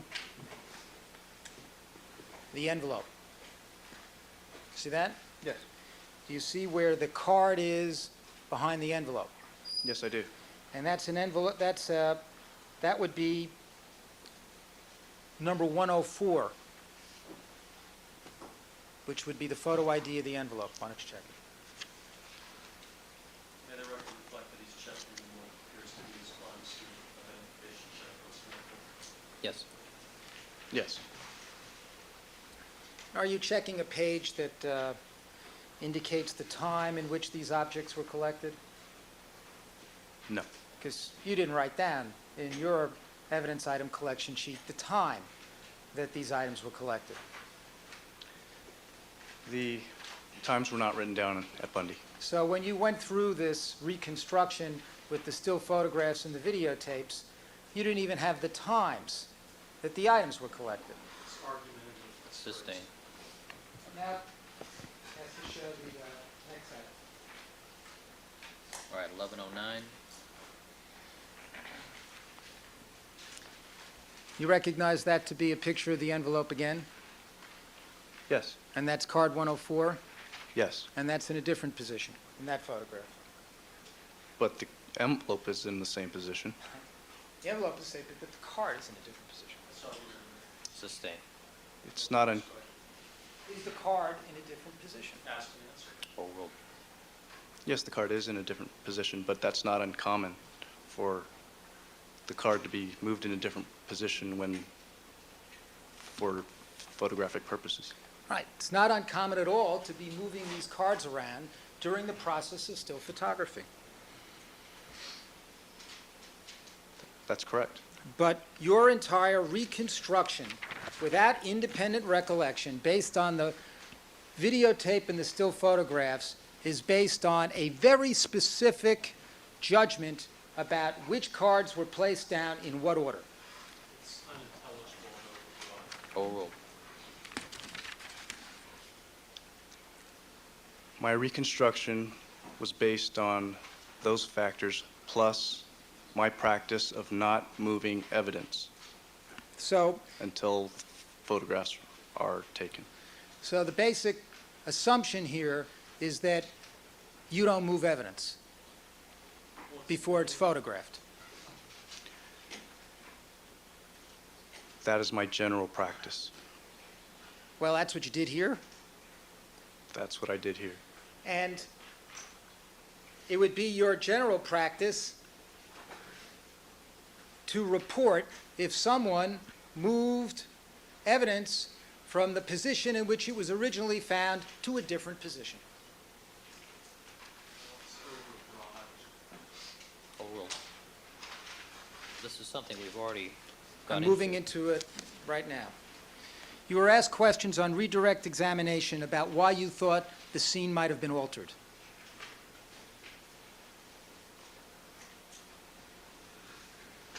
I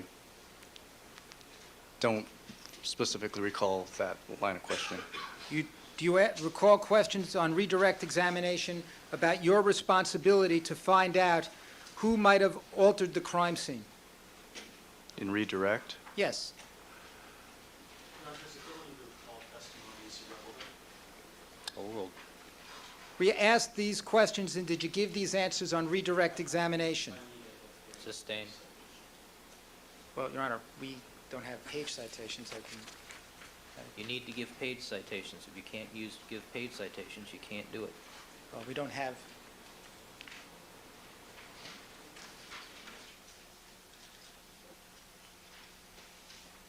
All right, we have a page number from yesterday's transcript. We have live notes. I have the questions and answers.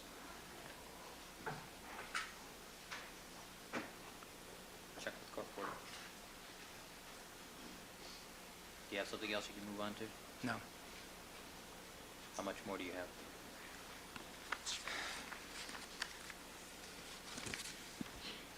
like an hour. Let me check and see on the availability of our daily transcript. Yes? That's true. We have a photocopy repair person since 8:30 this morning working on our machine. Your Honor, if it, would it be, Do we have a master copy that's available? All right, Ms. Olson, would you check on that, please? Apparently Ms. Moxham stepped away. All right, ladies and gentlemen of the jury, if you want to stand and stretch for a moment, I'm going to have the court reporter get the transcript from yesterday.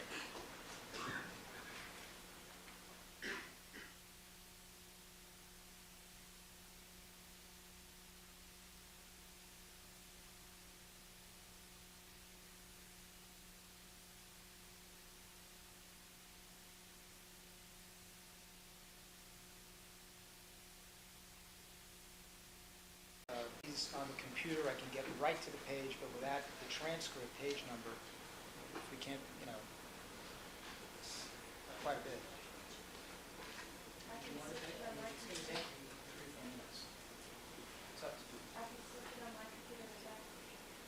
All right, let's do this.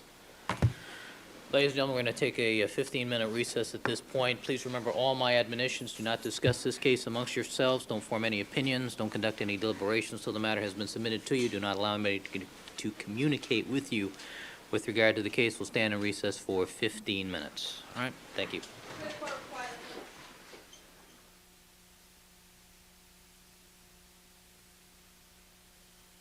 Asking me for page numbers. My mistake. All right, let's have the jurors, please. Your Honor, on this, I do have an objection. It's not inconsistent. I don't know whether you want to handle Well, this. tell me what it is. Read it for me. Hold on to the jury. Read it for me. You want me to? Read it for me. All right, I what, didn't know who the I have, apologize. Your Honor, I believe You're he making the was- objection, counsel. Read it for me. Okay. Did you know whether the crime scene had been altered before you arrived? Answer, I assumed it had, because the body of Nicole Brown Simpson was on the plastic when I walked up to the scene. Answer, okay. And you assume that when she was murdered, it wasn't on that coroner's plastic bag? Answer, yes. Question, now was it your job as a criminalist to start interviewing witnesses for the purposes of determining what the crime scene was like when they arrived? Answer, no. Question, whose job is that? The detectives. Answer, that is the investigating officer's job, the detectives.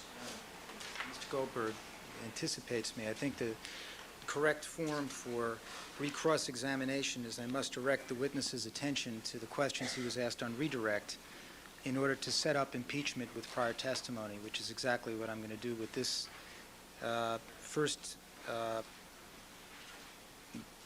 set of questions. And in fact, I think the witness was actually a little vague on the issue of altered, but that's all I'm doing with these questions. I think it's my responsibility to This direct is your them. foundation to set up an impeachment? Yes. All right, and what's the second passage? Well, Your Honor, can Mr. Fund step out then if I'm going to do all this? No, are you making a good faith offer that you've got it there? Yes, I've got an impeachment from prior All testimony. right, let's I think proceed. Let's have the just jury, proceed. please. And that's that if there are two separate passages that are inconsistent, it's not relevant. That can be argued to the jury, but there's no need to ask the witness about it. Overruled.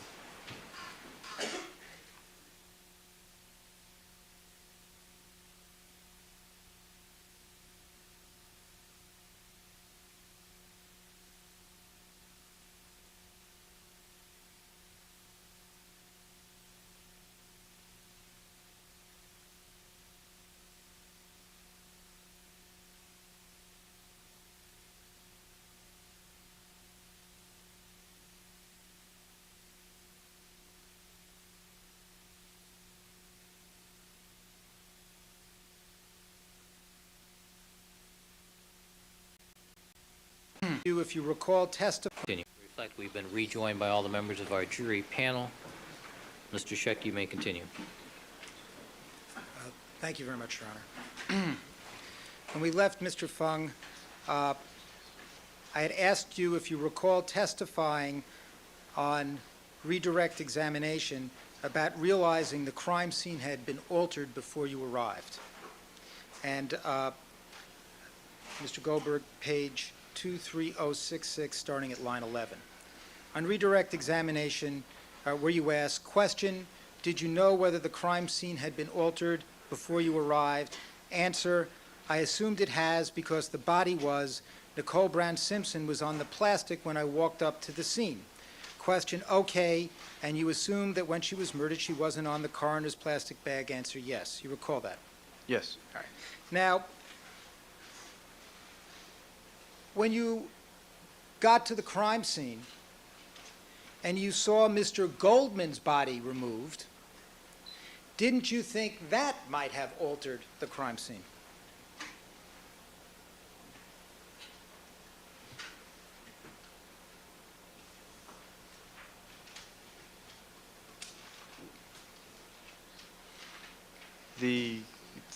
That is changing the crime scene, yes.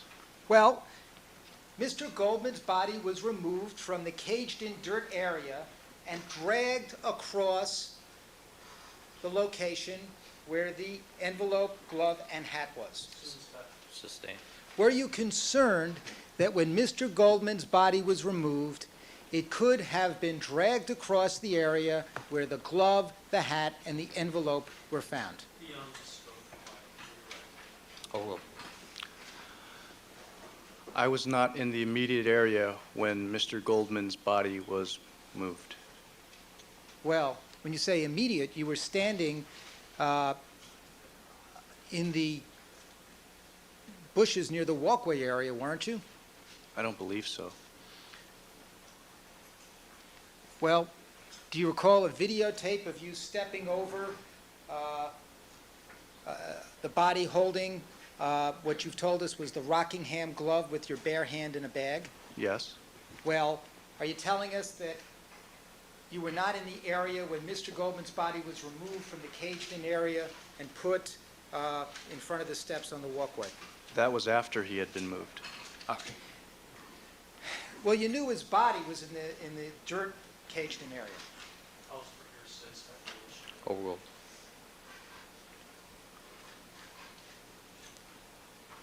Yes. And you knew that it had been removed to the front of the steps. Yes.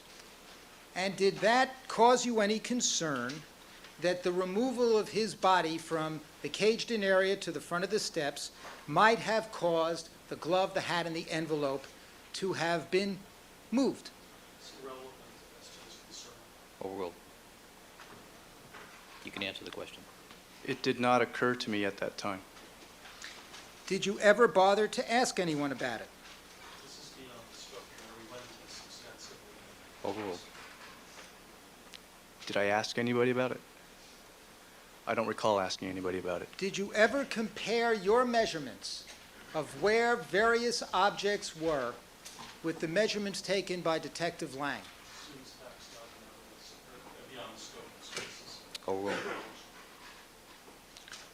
I have never compared my measurements with Detective Lang's measurements. Now, you have testified, for after looking at the videotapes and the still photography and reconstruction, that the Bundy glove was ever in a third position on the blanket.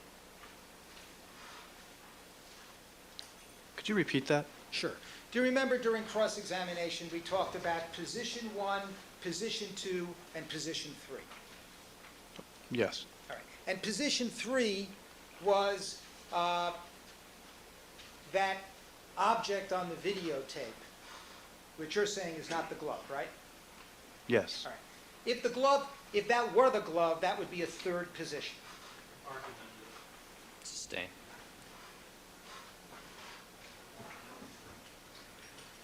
You do concede, however, from looking at still photographs, that the glove had been moved from a position where it was originally photographed when Detective Furman was pointing at it to a second position when you directed the photographer to photograph it? Overruled. Yes. Okay?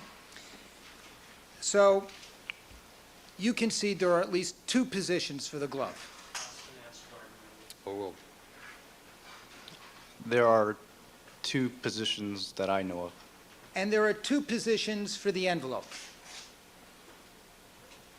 Yes. Now, you learned about this 2 months ago when you were listening to the radio and heard in the crime scene laboratory and heard testimony. This is vague and compound. Sustained. Rephrase the question. When was the first time you learned that the envelope had been moved?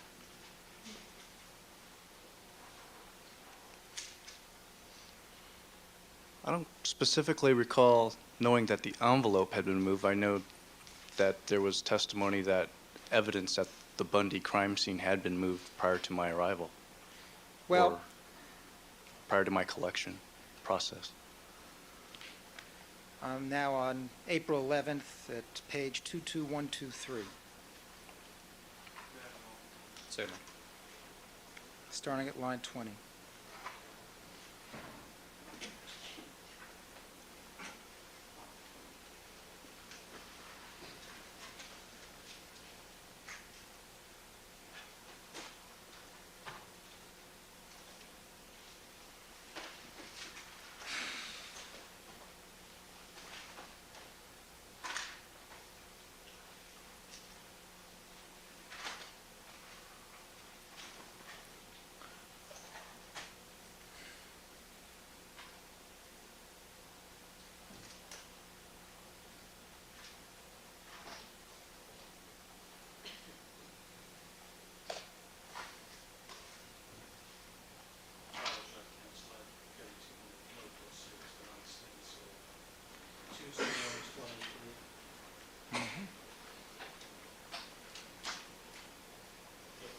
Starting at line 20. Question. When, Yes.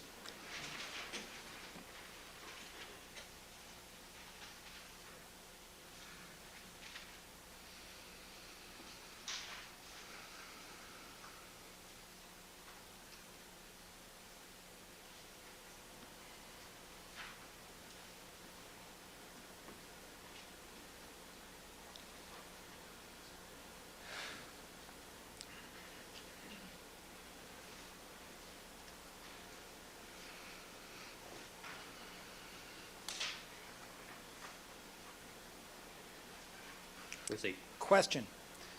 When did you first learn that the envelope had been moved from its original condition as it was found at the crime scene? Answer, the first I heard about it was during the trial. Question, when? Answer, this trial. Question, when during the trial? We have been here for a while. Answer, when, you're right, when Detective Lang was giving testimony. Question, about a month ago, 2 months ago. Answer, whenever he was giving testimony. Question, and isn't it your responsibility? Well, how did you learn about that? Did you speak to Detective Lang? Answer, how did I learn of it? Question, yeah, that the envelope had been moved. Answer, I overheard it on the radio. We asked those questions, did you give those answers? Yes. Now, you're under instructions to avoid, if you possibly can, listening to any testimony. That misstates the court's orders as to expert witnesses. Sustain. Do you regard yourself as under any restriction in terms of listening to or watching any testimony of the trial? It's irrelevant. Sustain. Have you listened to testimony of the trial? Listen to some portions. Have you watched any of the testimony at the trial of prior witnesses? Yes, I have. How much? It's vague as to which witnesses. Which witnesses? Overruled. I've seen portions of Detective Lang's testimony, Detective Van Adder's testimony, Detective Furman's, some of Mr. Kalin's. And you paid careful attention when... Are you finished? And just various various other witnesses. I've seen parts of all of them. And have you paid careful attention when Detective Lang and Van Adder and Furman testified about anything that might involve your activities? I never never get a chance to sit down and concentrate on it, but if I hear my name, it piques my attention. And when you were observing their testimony, did you get a pretty good idea of what attacks were being made on their credibility by the defense? Sustained. Did you form any ideas in your mind as to what attacks were being made on the credibility of Detective Lang, Detective Van Adder, or Detective Furman by the defense? Sustained. Did you form any opinion in your mind as to what kinds of attacks were being made on the credibility of Detective Furman? Overruled.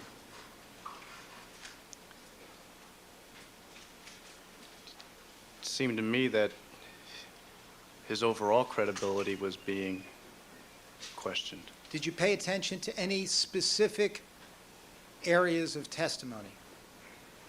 All right, this is becoming irrelevant. All right. Now, returning now to the glove in position 1 and position 2. So you recall learning for the first time about position 1 and position 2 during Detective Lang's testimony. This is asked and answered, and it was beyond the scope. Why would you do that? Overruled. Yes. Now, on redirect examination, Mr. Goldberg asked you about your obligations to interview witnesses at the scene to find out what it was like before you arrived. Recall that? Yes. Counsel, page 23066, again at line 20. Question.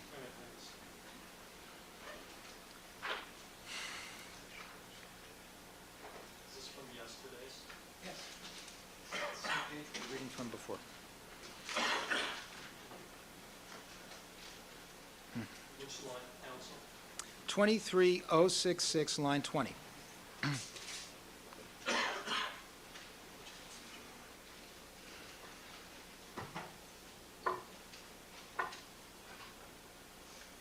Question. Now, is it your job as a criminalist to start interviewing witnesses for the purposes of determining what the crime scene was like when they arrived? Answer, no. Question, whose job is that? Answer, that is the investigating officer's job, the detectives. Were you asked that question, did you give that answer yesterday on redirect? Yes. Now, isn't it true that you just gave that answer because the prosecution wanted you to say it, even though you knew it isn't, you know it's not true? It isn't my job to interview witnesses. Do you have a habit, sir, of when you testify, of going along with whatever suggestions the prosecution makes to you? Sustained. Page 22145. You recall answering questions? Wait. I understand. I'm just asking a prefatory question while he's getting the page. Proceed. Do you recall answering questions on this very same issue with respect to your responsibility to investigate whether evidence has been moved or altered on cross-examination? 22145. Yeah. What line, counsel? 4. I don't know about, no, it's done.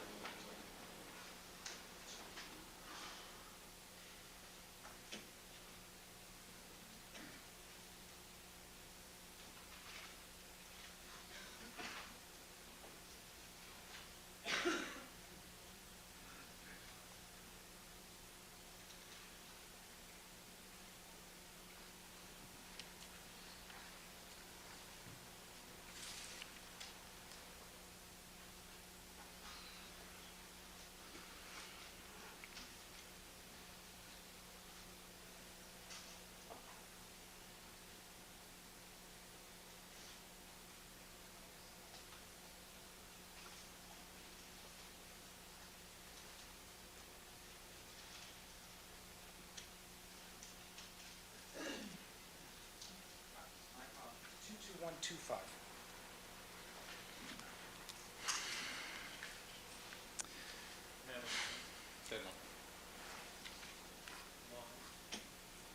Line 4. Your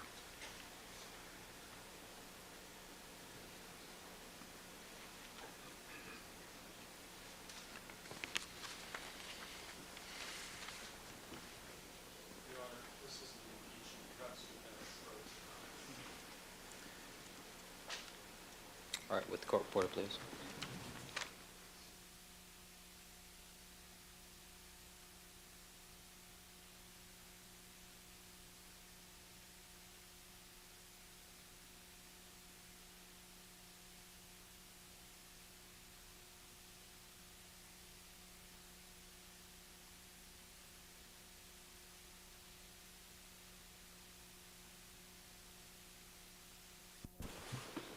All right. Thank you, counsel. Proceed. Mr. Fung, were you asked these questions and did you give these answers? Question. Now, Mr. Fung, isn't it your responsibility to investigate whether evidence at the crime scene has been moved or altered from its original position? Answer. In some respects, it is my responsibility, yes. Question. All right. And are you supposed to make inquiries of people at the scene as to whether or not evidence has been moved or altered? Answer, yes. Were you asked that question, those questions, and did you give that answer on cross-examination? Yes, I did. But when Mr. Goldberg asked you questions on redirect yesterday, you said that it is not your job to interview witnesses for purposes of determining what the crime scene was like when they arrived. You said that was the detective's job. Overruled. That's what I stated. Well, Mr. Fung,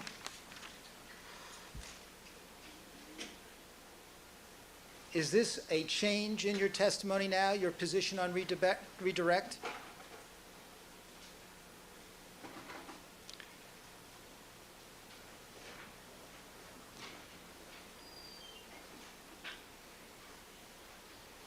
Mr. Goldberg asked about witnesses,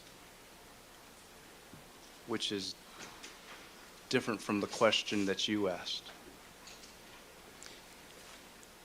Let me read again from line 12. Question. Are you supposed to make inquiries of people at the scene as to whether or not evidence has been moved or altered? Answer, yes. You make a distinction in your mind between witnesses and people?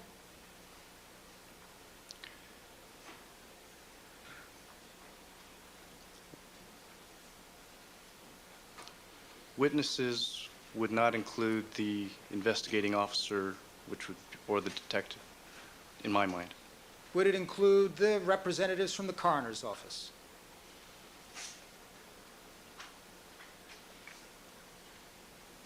I think it's vague as to what he's referring to, just it. Overruled.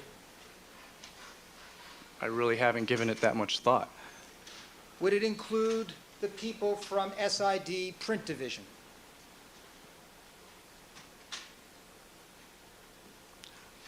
I wouldn't consider them witnesses, no. Would it include the photographers from SID?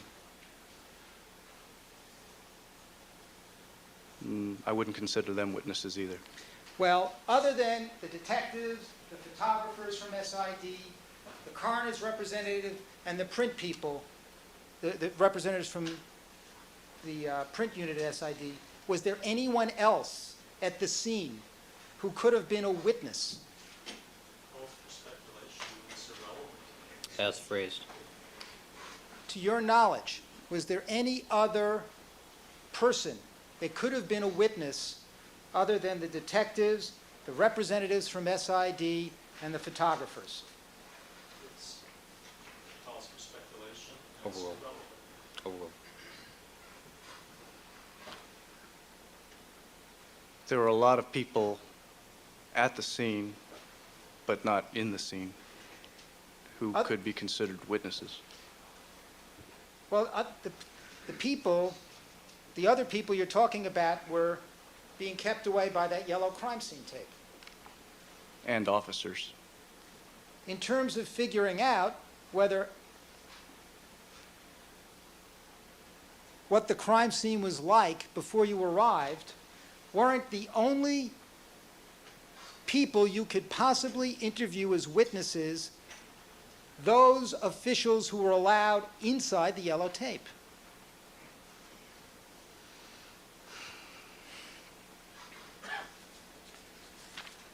I don't consider detectives and people working in the police department as witnesses. Mr. Fung, this distinction you're making between people and witnesses, isn't it just an effort by you to avoid admitting that on redirect examination you said exactly the opposite of what you said on cross-examination? Sustained. Sustained. Sustained.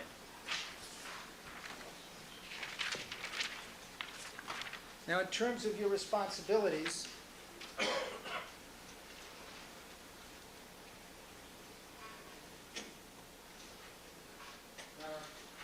on the relevant section from the crime scene checklist.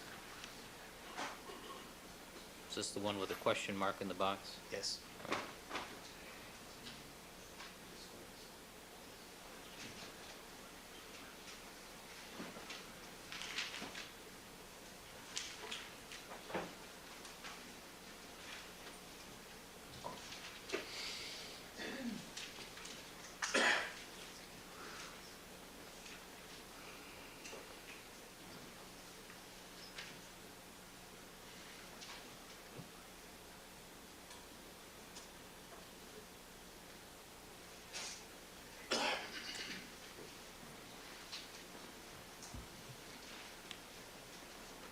The crime scene checklist, that's where you directed Ms.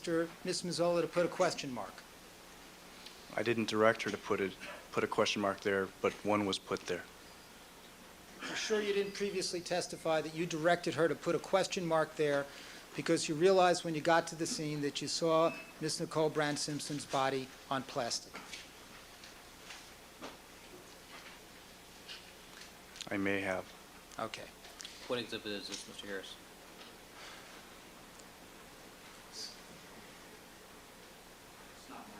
Your Honor, this is what will, this is that group of documents, the number of which escapes me that, All right, this is page, but thank you, Ms. Goldberg. I can't see the page number on the It's top. page 2. All right, page 2. Now, this box says, has the scene been altered? If so, by whom and how? Yes.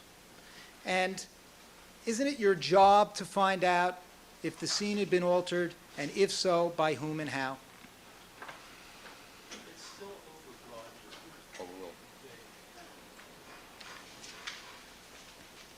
In some respects, it is. And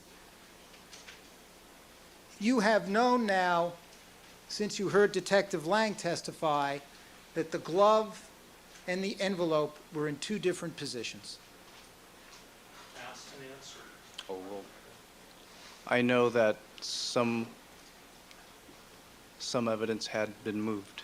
Well, you know, you have agreed, have you not, that the glove and the envelope were in two different positions. Yes. To your knowledge, sir, since you have discovered this, have you conducted any investigation as to who might have put the glove and the envelope back into a second position? I have not conducted an investigation, no. To your knowledge, has anyone conducted such an investigation? Wait a minute, that seems perhaps not in this motion to destroy. Overruled. The question is answered. Overruled. Please repeat the question. To your knowledge, has anyone conducted such an investigation? Calls for speculation. Overruled. To your knowledge, do you know if anybody has? Yes or no? No. Proceed.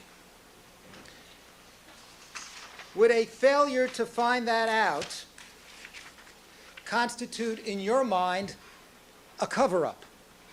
Your Honor, that's argument. Sustained. You told us about your definition of covering up. Yes.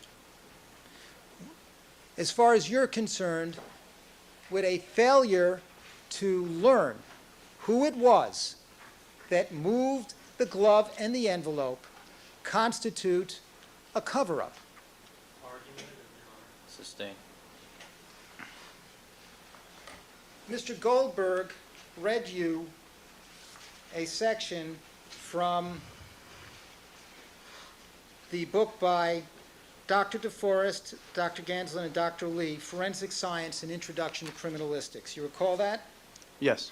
That was at the end of your testimony on redirect? Yes. All right, and direct your attention to page 415 onto 416. And you recall he read... Certainly.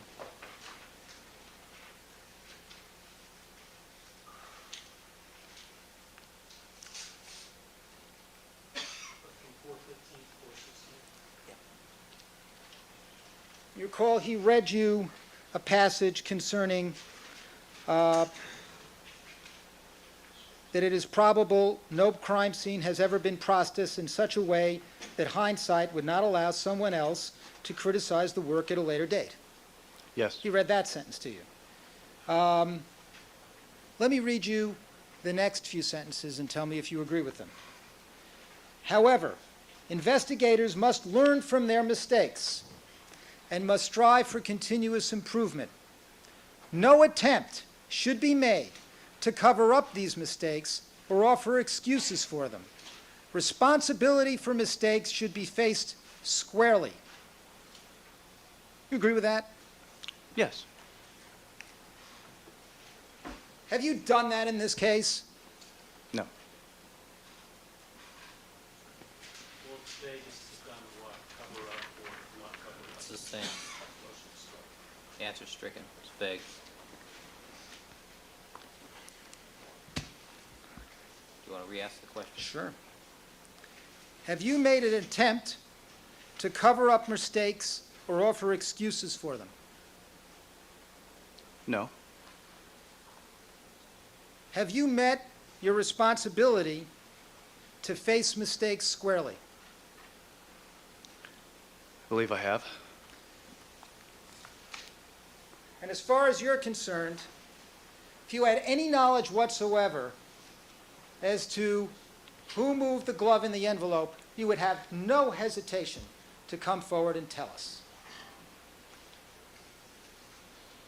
I would not. If I had knowledge of it, I would have no hesitation, no. Now, let us turn, sir, to the videotapes that we saw in redirect examination of you and Miss Mazzola entering and leaving the Rockingham location on the afternoon of June 13th.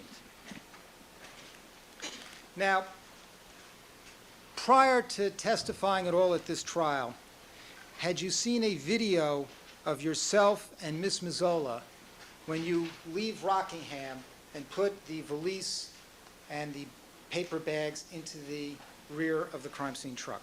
Prior to... Prior to beginning your testimony at this trial, did you see that segment? I've seen it, yes.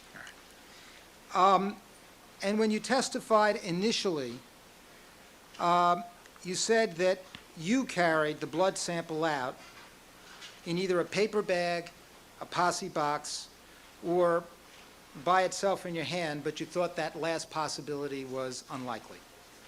Yes. And part of that testimony, I take it, was based on reconstructing from the first videotape that you saw before you testified. When I gave that testimony there, Yeah. I didn't take that into consideration. I was just naming possible modes of transporting that envelope from my memory. Now, on April 14th, that's before we saw the KABC videotape, you were asked some questions on this issue by Mr. Goldberg on redirect examination. You recall that? Yes. All right, and I'm at 22898. line 14.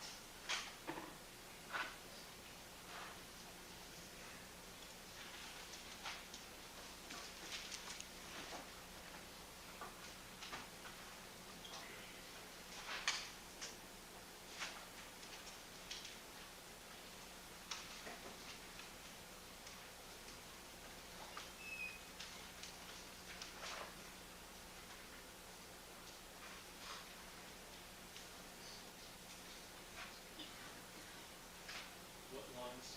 Let me look in their transcript.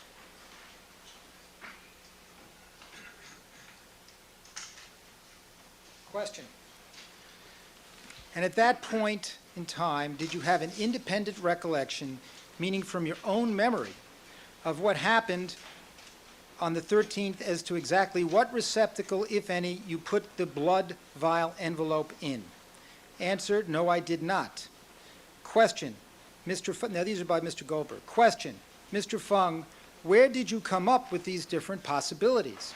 Answer, those were packaging items that are in the crime scene, available in the crime scene kit, and I name those types of packaging or packages. Question, okay, but did you have any memory at that time of putting it in a brown paper bag as opposed to the posse box, as opposed to just handling it without putting it in anything? Answer, no. That's Okay. correct. Now, when you're answering those questions, you were saying you were not sure of the container or receptacle. Is that right? Yes. Unsigned independent recollection, the state's testimony. Overruled. But you never doubted the fact that you were the one that carried it out. No. Then, No, explain is whether we think that or not. Overruled. now you recall, withdrawn. Before you testified in front of the jury on cross-examination with respect to videotapes of you and Miss Mazzola coming in and out of Rockingham, we showed you some tapes outside the presence of the jury. Yes. And I showed you a tape, two segments of Detective Van Adder getting out of his car, carrying a folder with something on the outside of that folder. Yes.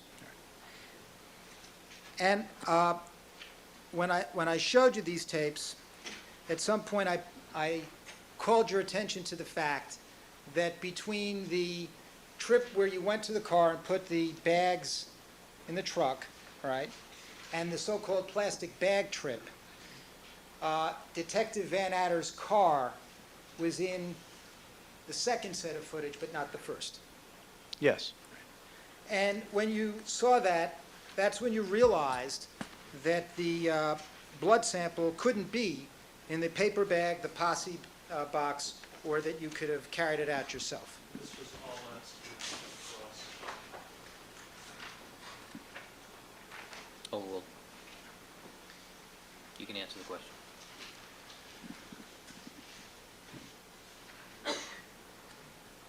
It wasn't at that point that I realized it.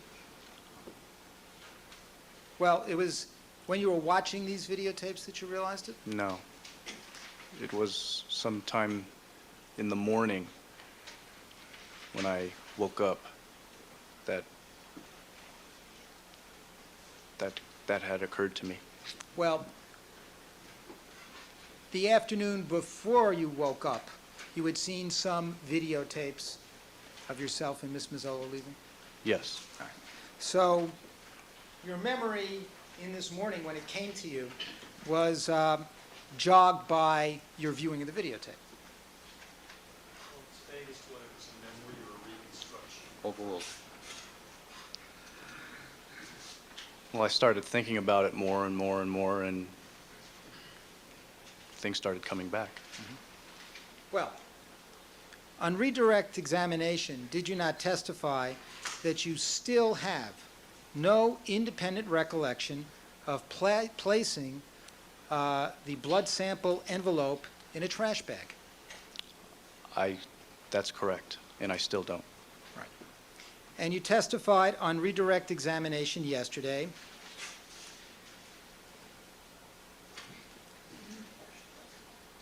that it's possible other things that you collected that afternoon could have accounted for the heft inside that plastic bag. I don't know if I stated that or not. I'm at page 22971 to 22972.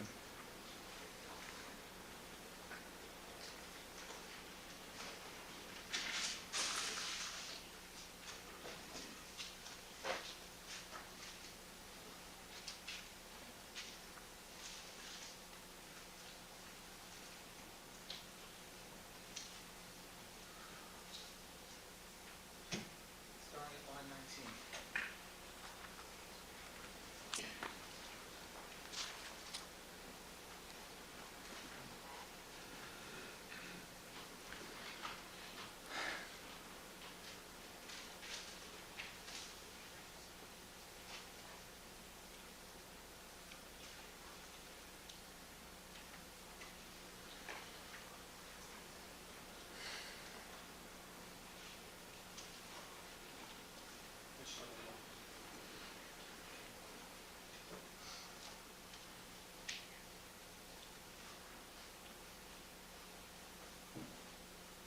I'd ask that you read all the way from page 22971.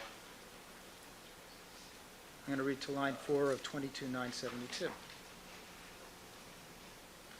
No, I'd ask that you read all the way down to line 24, put everything in context on page 22972. Just, With the court reporter.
the valise, the kind of valise you use when you go to a crime scene. I'm sorry, what was this number? I missed that. 10, oh, excuse me, 1110.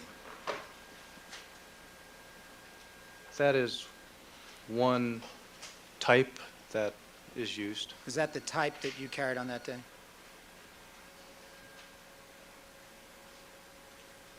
And I really don't recall. Well, how many of these valises are there at SID? About 4, right? There's this type, and then there's other types that don't have this specific configuration. But in terms of, putting aside the configuration, in terms of the types of things that are in it, do you recognize on the left-hand side those cards that you put down next to items for purposes of photographing? There's several different makeups of crime scene kits. These, as long as all the items are, those types of items are in there, it's okay, but there's no one specific place for any one No. thing. Not talking about the place where everything is. I'm talking about the items within the kit. This is typical of what would be included in a kit. And so one of the things that you carry within the kit are these card markers. That is an item, yes. All right. And you, when you went back in, use at the crime scene of various envelopes, such as depicted in this photograph, Yes. of various sizes. Yes. And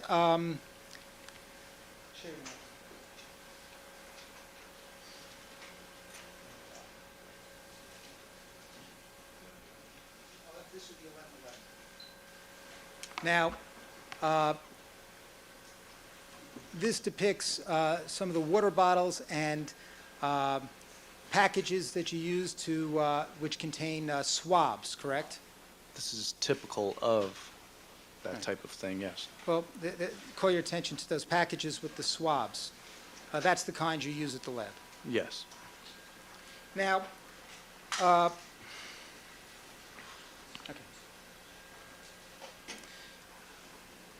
Now, when you went back into the house,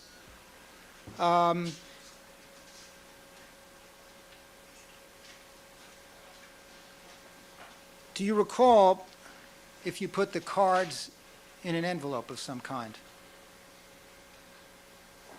Well, it's vague as to which time. When you went back in the second time, and you were picking up the cards, do you recall if you put anything like that in an envelope? I don't know what I did with those cards. I may have thrown them away. Did you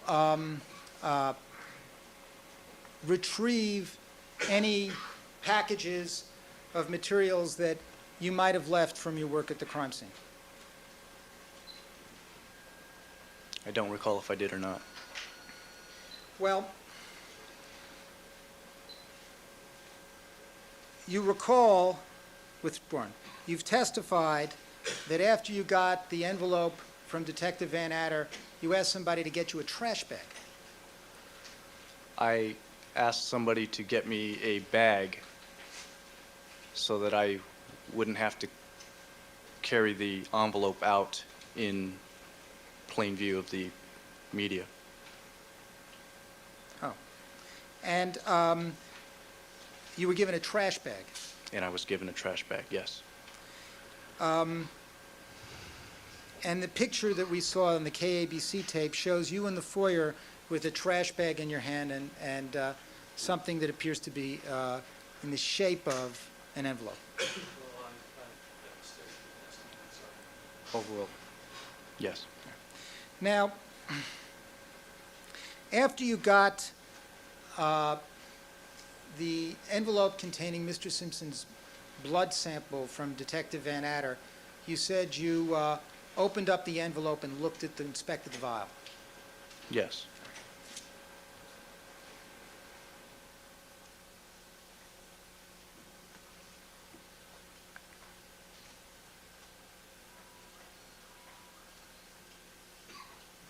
I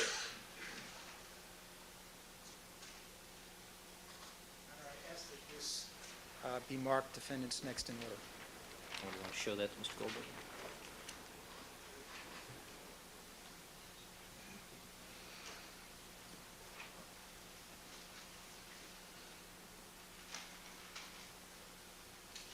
All right, that'll be 11:12. Mrs. Robertson, 11:12? 11:12. You may. And Mr. Fung, does this appear to be a test tube of the same size and configuration as the one you inspected on the afternoon of June 13th? To the best of my recollection, yes. And on the morning of June 14th, you also handled the blood vial. I handled the envelope, but I don't know if I handled the blood vial itself.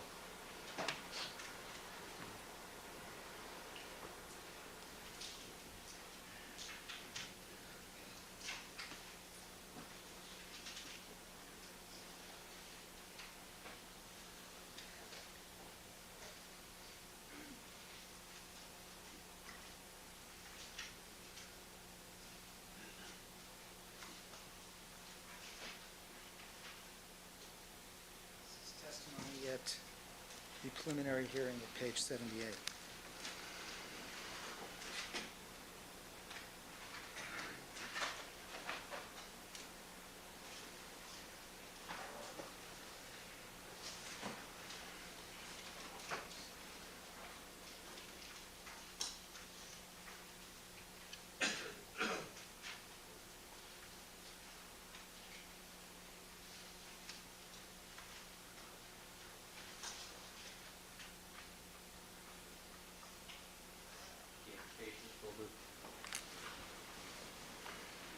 Yeah, what lines should I? Page 78 at line 26.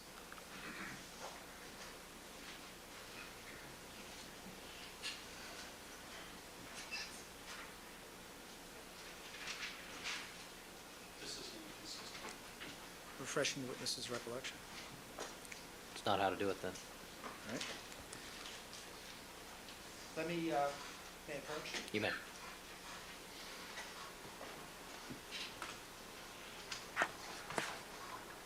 Let me show you this document for a minute, Mr. Fung.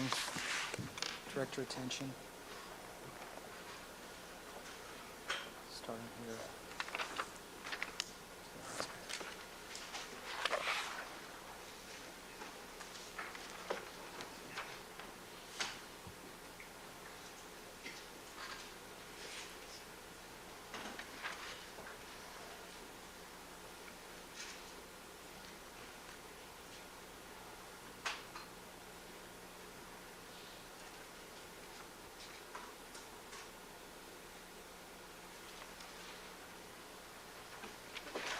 Okay.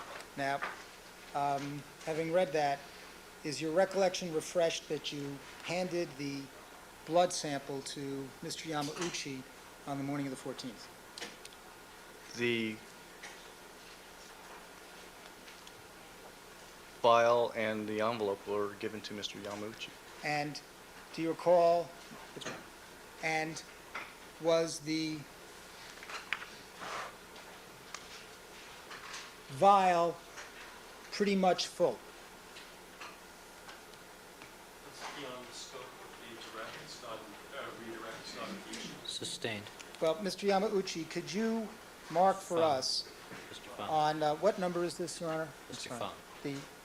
My apologies. Mr. Fung, could you mark for us on this test tube, which is defendant's 1112. 1112, where the blood was up to in this test tube when you inspected it on June 13th? I couldn't do that. Well, Your Honor, I make a motion to strike, 'cause this is beyond the scope of the Sustained. Well, you examined the test tube that you got from Detective Van Adder On the 13th. on the 13th. Did it appear to you to be pretty much full? beyond the scope. Sustained. When you saw the blood vial on the morning of June 14th, was it pretty much full? Assumes a fact line of evidence and beyond the Sustained. scope.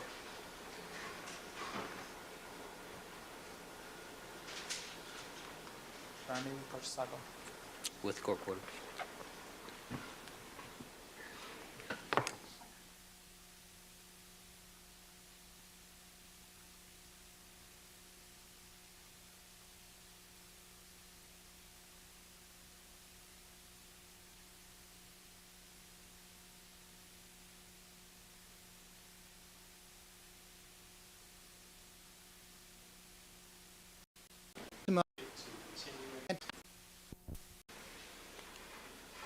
All right, thank you, counsel. Proceed. So, it's your testimony that you can't tell us, sir. Your Honor, I object to continuing to pursue. Sustained. I just want to ask this one question, Your Honor, about his I recollection. sustain the scope objection, counsel.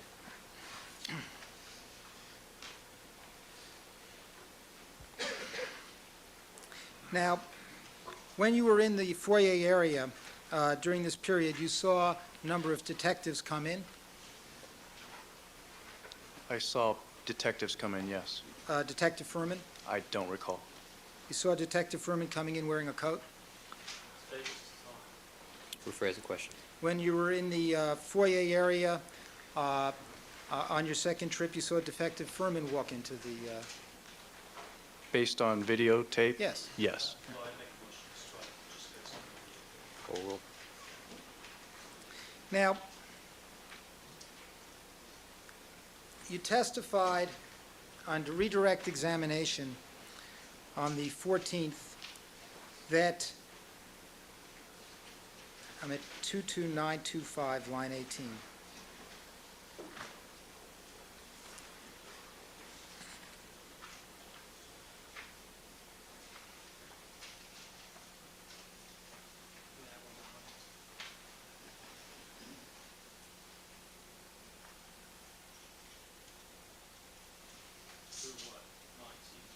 Just question and answer.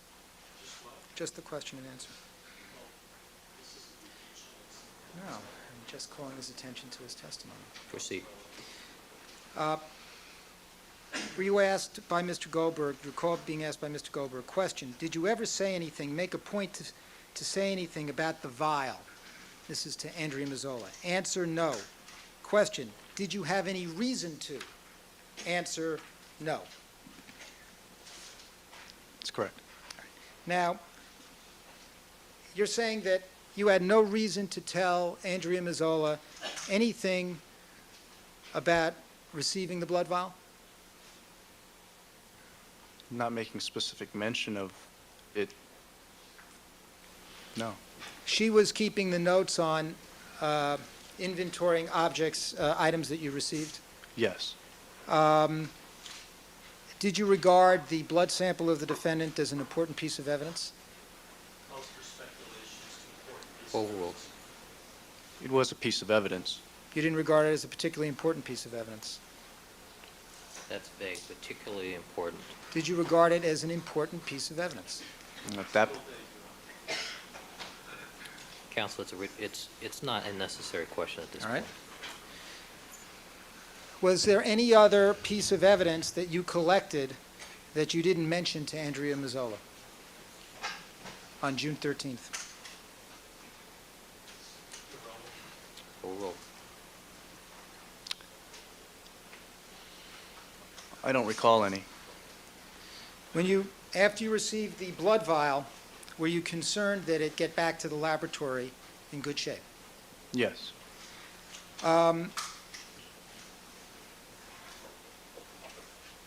Now, when you didn't have anything in your hands when you walked out the second time from Rockingham? In the second videotape, no. You could have carried it. Yes. And the vial is breakable, isn't it? Yes. If it broke, it could have spilled, blood could have spilled and been potentially dangerous to your health. Potentially. And you saw in the videotape where Ms. Mazzola is carrying that plastic bag and it's swinging and hitting shrubs and other things as she's walking to the truck. Sustains. Now, did you have a reason to keep this a secret from her? Sustained. Is there a reason that you did not tell her that you were putting a blood vial in a trash bag for her to carry out of the residence? No. Is it the custom and practice at LAPD to give important fragile items of evidence to criminalists in trash bags and not tell them what they're carrying?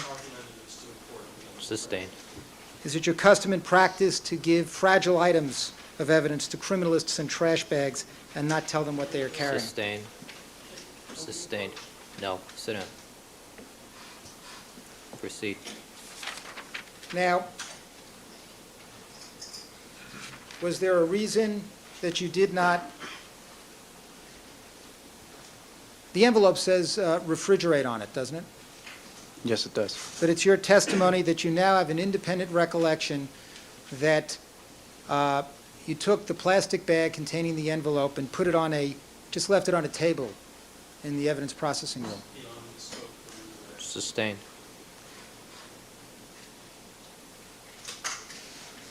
How many other times in your career, sir, have you collected items that are supposed to be refrigerated and just left them on tables overnight in plastic bags? I don't have any specific recollection to that. Now, you recall during cross-examination that you saw a videotape of your bare hand grasping a paper object. Yes, And it's still your position that that was not the envelope containing prescription glasses? yes, it is. I'm sorry? That's my That's- position. That's your position. And you did not notice that segment of the videotape before you testified at trial in the tapes that you were reviewing? I didn't make any particular notice of it. So, when you were asked whether or not you had grasped the envelope in your bare hand on cross-examination, you said it didn't happen. Sustained. Rephrase the question. Is that a, are you saying that's a pad, not the envelope? Sustained. Rephrase Is the it your question. position now, sir, that what's depicted in that videotape is not the envelope but a pad? Sustained. What is it?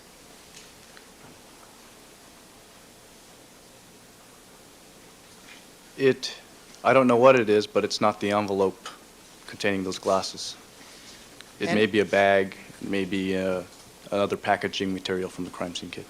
And after you saw that videotape of your hand on the item, you said, after examining it carefully, that you were even more sure in your mind that it is not the envelope because we did not start picking up evidence until well after the coroners were gone.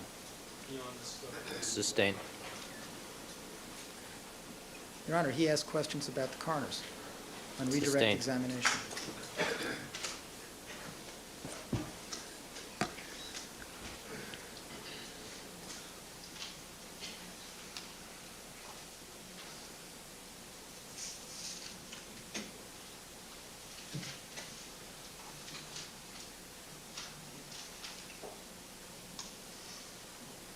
Now, after you saw videotape showing the coroners present at the scene when Miss Mazzola was picking up the hat and the glove, you realized that you could not claim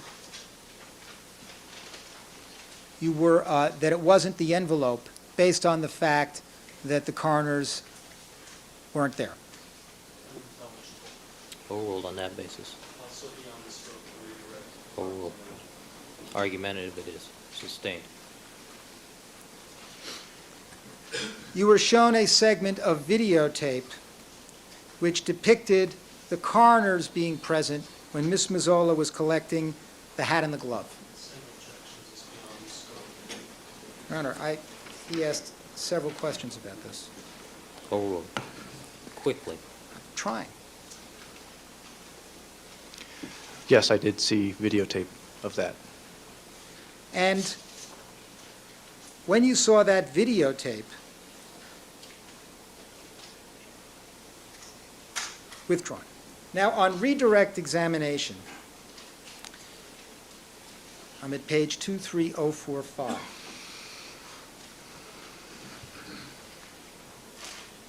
Did you, Yes. 23045, counsel.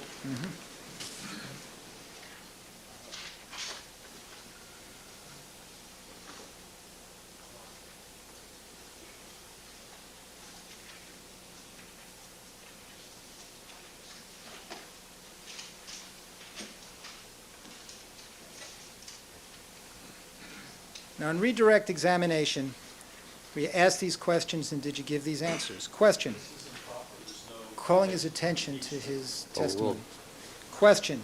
When you were involved in the collection process, were you trying to keep track of where the coroner's representatives were or if they were even there? Answer, no. Question. To this day, do you have an independent recollection of them being there? Answer, no independent recollection, no. Question. Do you have any reason to believe that they were there other than the one clip of videotape that you saw with what appears to be the pants leg of one of the coroner's representatives in it? Answer, no. Only the videotape shows that they're there. Recall giving that answer? Yes. So you're now saying, sir, that you're sure that that isn't the envelope. Yes. And you're sure because it is not your practice to touch objects with your bare hand. Overruled. Not my practice to touch bloody items that could be for prints. So your certainty with respect to the envelope comes from assuming that you always follow the rules. Sustained. Is it your habit when testifying, sir, to say that you use correct procedures even if you do not have an independent recollection of what you did? I testify to what I can remember, and if I don't have a specific memory, I will state that I don't and testify to what I generally do.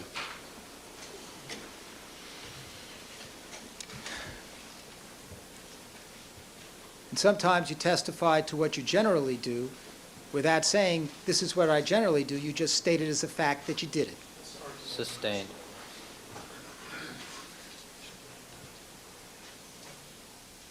I have the envelope that is item number 10.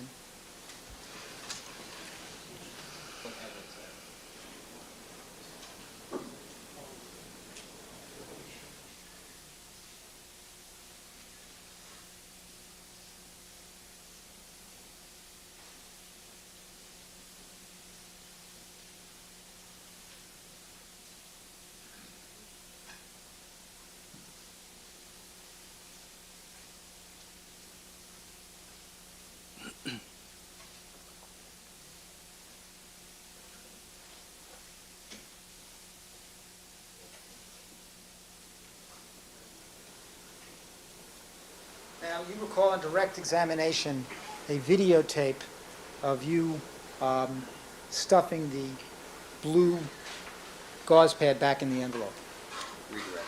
Redirect, I'm sorry. Yes. All right. Your Honor, could we have a knife again?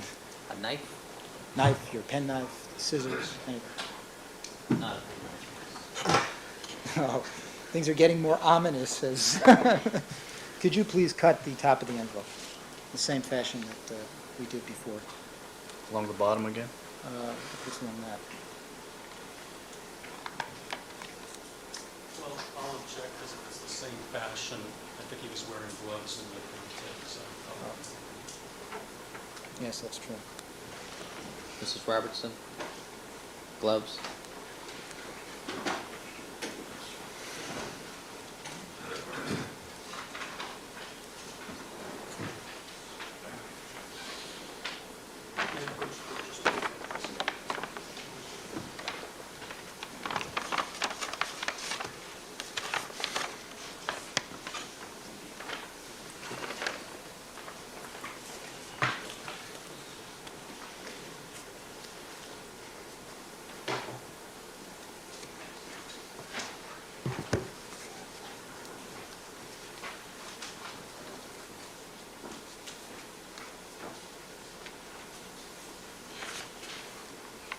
Could you please unseal the top and drop the item on the stand, Okay, counter. counter, the witness stand.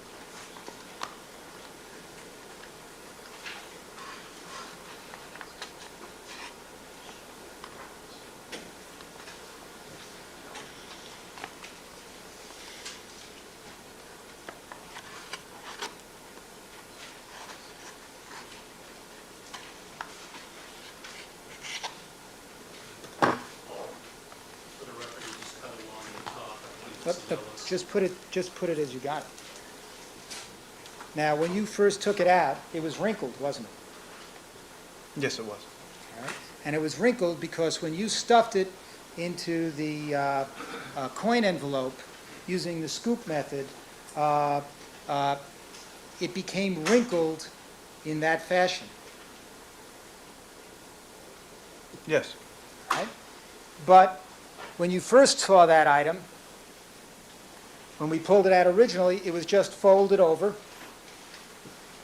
Wait a minute, that's irrelevant how it was when you first saw it. Overruled. It was just folded over, wasn't it?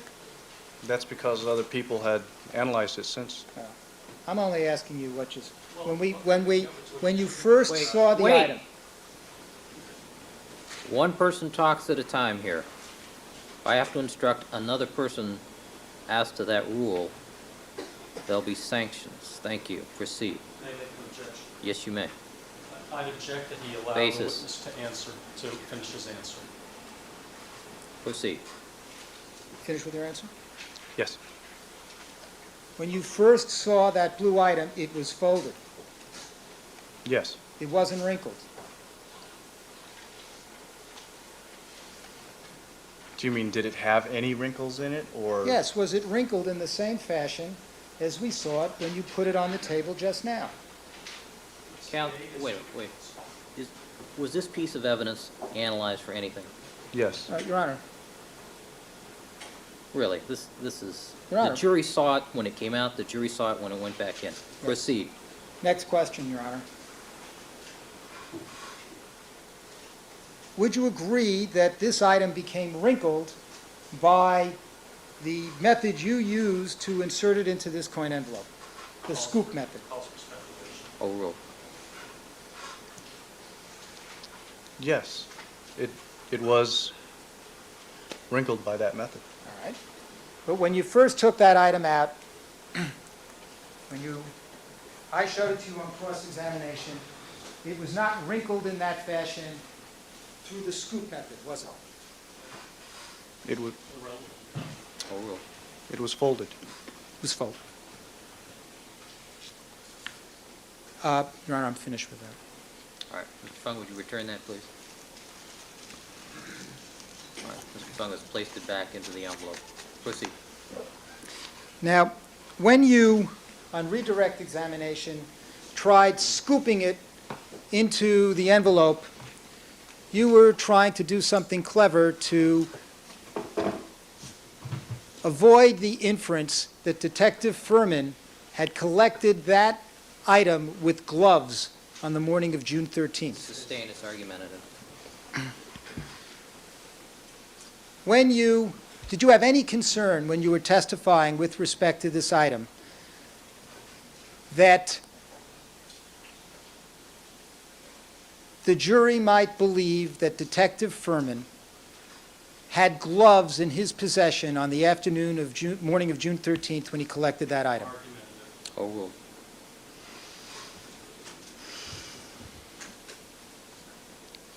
No.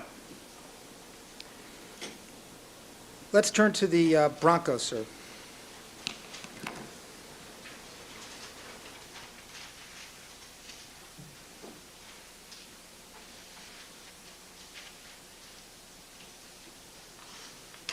Show you what's in the People's 197B.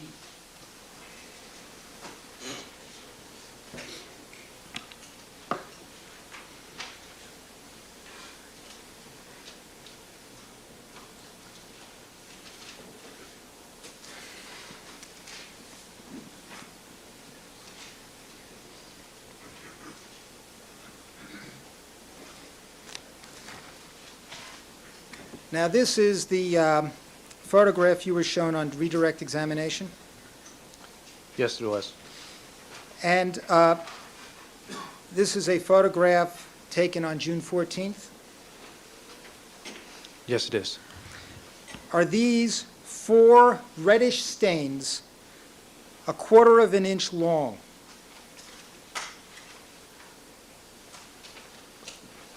From the best of my recollection, no, they're not. Are these reddish stains that look like brush marks? They don't appear to be brush marks to me. When you observed these items on the door sill of the Bronco on June 14th, were they red?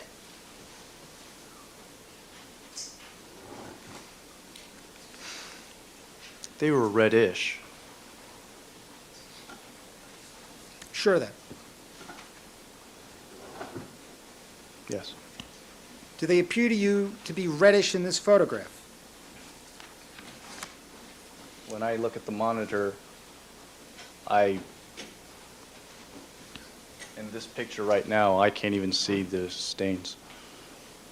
All right, we've changed the contrast on it. No.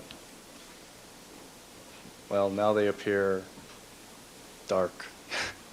Not red. Well, Your Honor, this isn't the photograph you were showing. No. Overruled.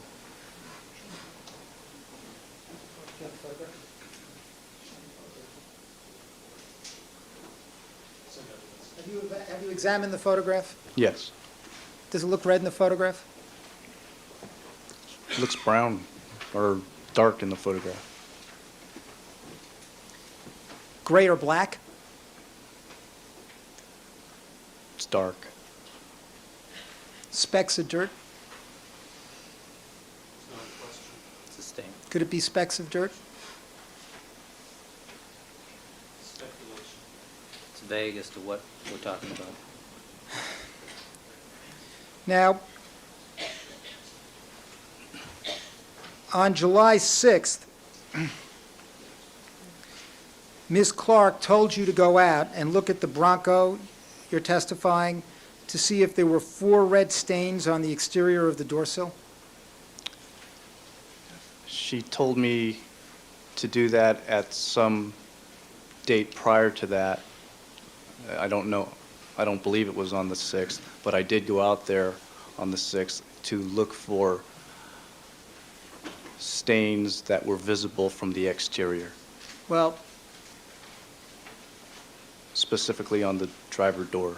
didn't she tell you to go out and look at the exterior of the driver door the day before you testified at the preliminary hearing? It was around that time, but I'm not absolutely sure that it was the day before. It may have been 2 or 3 days before. Have you previously testified that you went out to inspect the Bronco the morning of your testimony of the preliminary hearing, which was July 6th, Yes. and that you had been told to go out the day before to do it? Well, transcript page 1. Try it this way.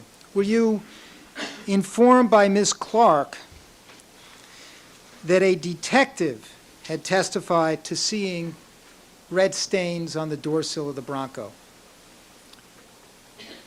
She had told me that a detective had told her that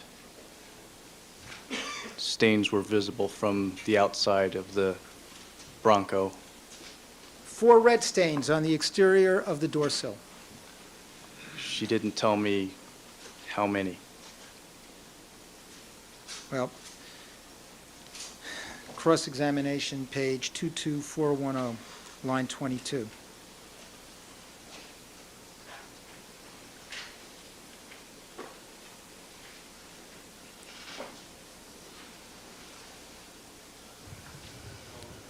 Certainly.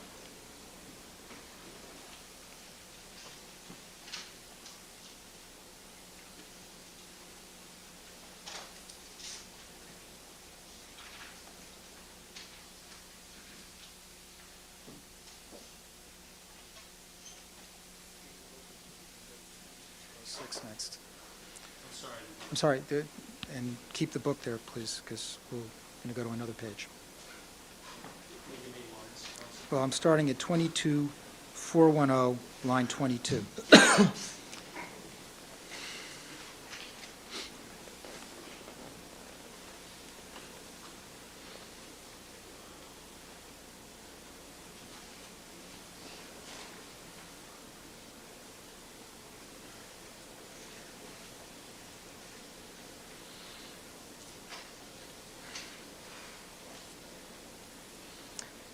Ready? Question. Your Honor, I'm going to approach that objection on this. This is foundational. No, this is, All right, let me see what the court report is.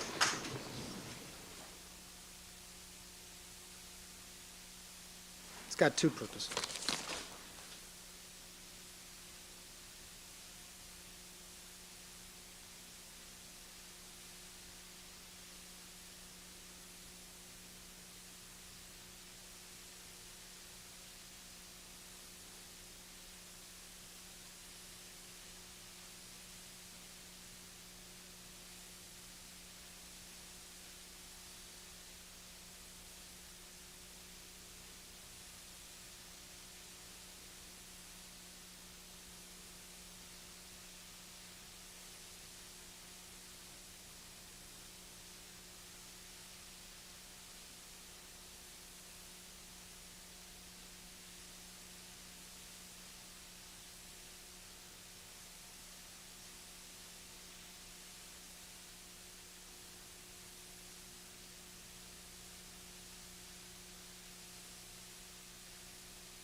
In this photograph,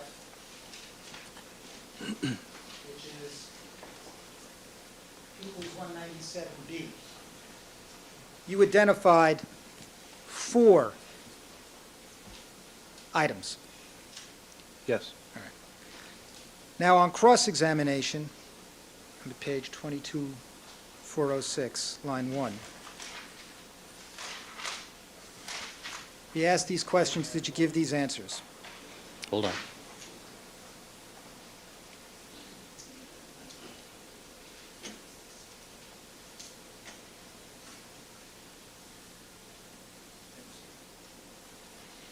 Proceed. Question. My question, sir, is it your testimony that you saw 4 red stains on the exterior of the Bronco door on June 14th, but you thought they were not heavy enough, and therefore you did not direct the photographer to take a picture? Is that what happened? Answer, I don't know if there were 4 or not. The number 4 is the problem with the answer. Question, you saw 3 on the exterior of the Bronco on June? Answer, I don't recall the number.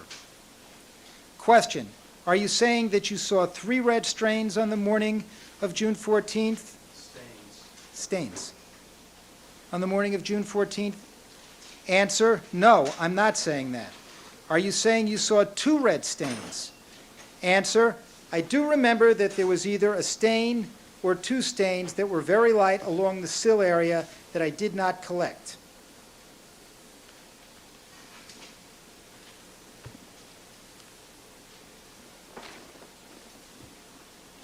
Ask those questions. Did you give those answers? Yes.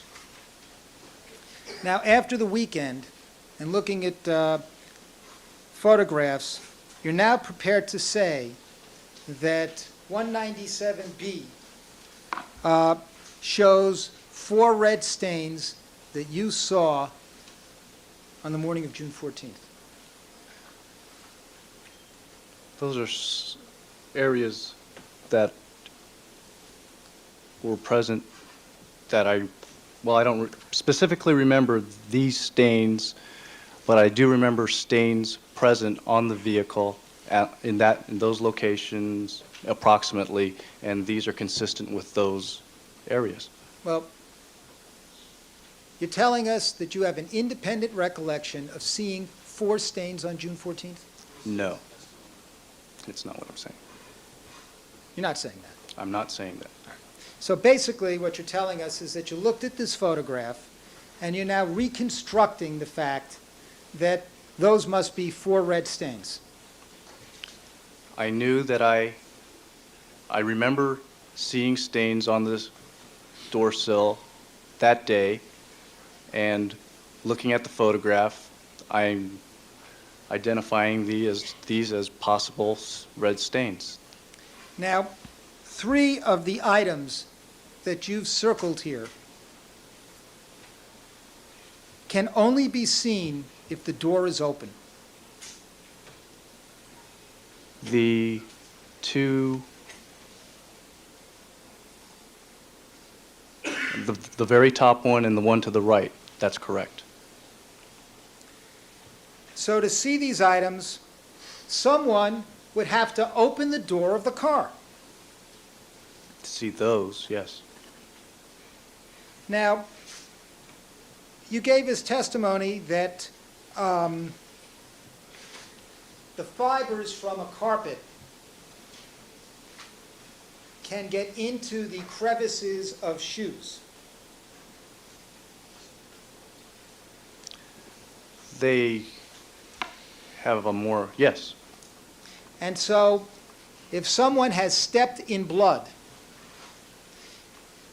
and the shoes are no longer making impressions of bloody shoe prints on cement, when a person steps on fibers, the fibers will go into the crevices of the shoe.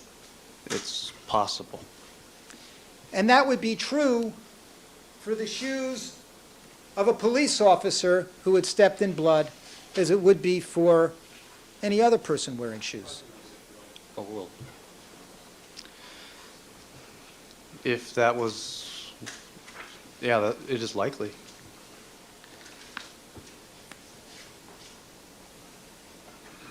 Now, the mat in the car, the Bronco, doesn't have fibers, No, and the brake pedal doesn't have fibers. it's made out of rubber. Now, you told us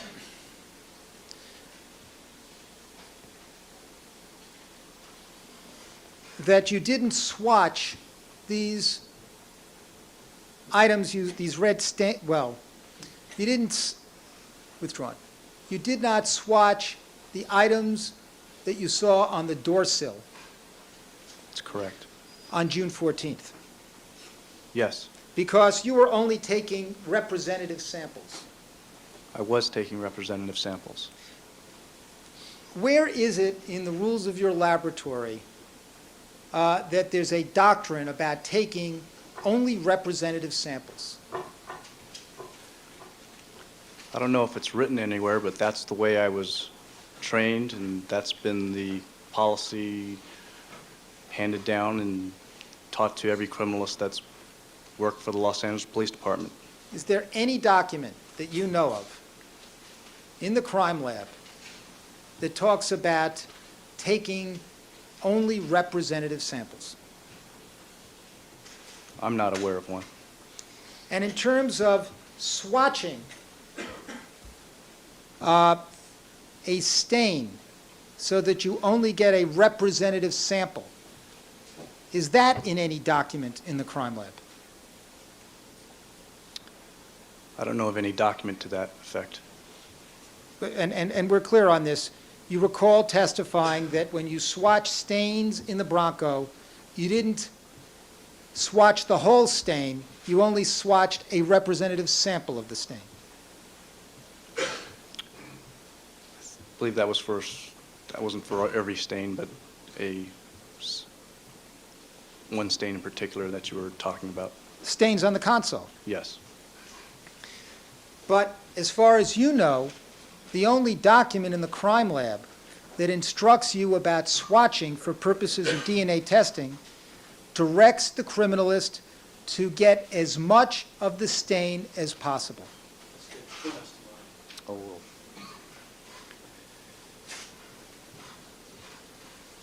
The collection for conventional serological or conventional serology and DNA collection are essentially the same. Do you recall, withdrawn, haven't you seen a handout that gives directions on how criminalists should swatch blood evidence? If you could show it to me, I may be fresh, but Do you recall you and I went through a form that had about 13 different directions on them? you've shown a lot of things to me over the last 8 days. Okay. Now, On redirect examination, you indicated that you didn't think that you were necessarily covered by the rules in the Los Angeles Police Department manual.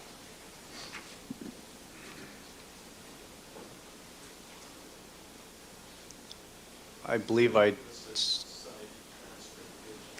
Let's do it this way. Do you believe that you're covered by the rules in the Los Angeles Police Department manual?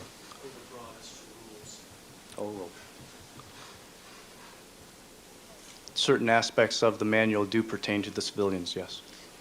The manual, as it sets forth rules on the booking and handling of evidence, does that govern you?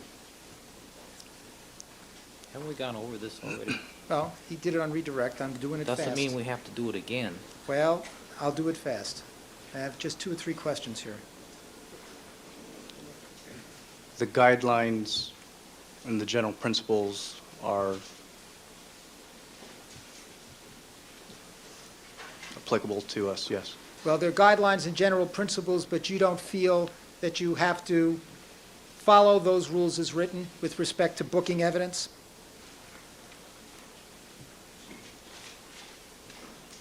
As long as I'm following the intention of the policy,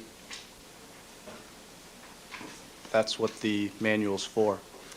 And the rules say that you should book biological evidence as soon as possible? Yes? And in this case, you did not book by putting the items into the evidence processing, the evidence control unit, the swatches from Bundy, or Mr. Simpson's blood sample, or the glove, or the hat, or any of these items until June 16th. Beyond the scope of the redirect unit. Oh, well, Booking those items of evidence by June 16th was very quick. My question, sir, you did not take them to the ECU and have them stamped and booked until June 16th.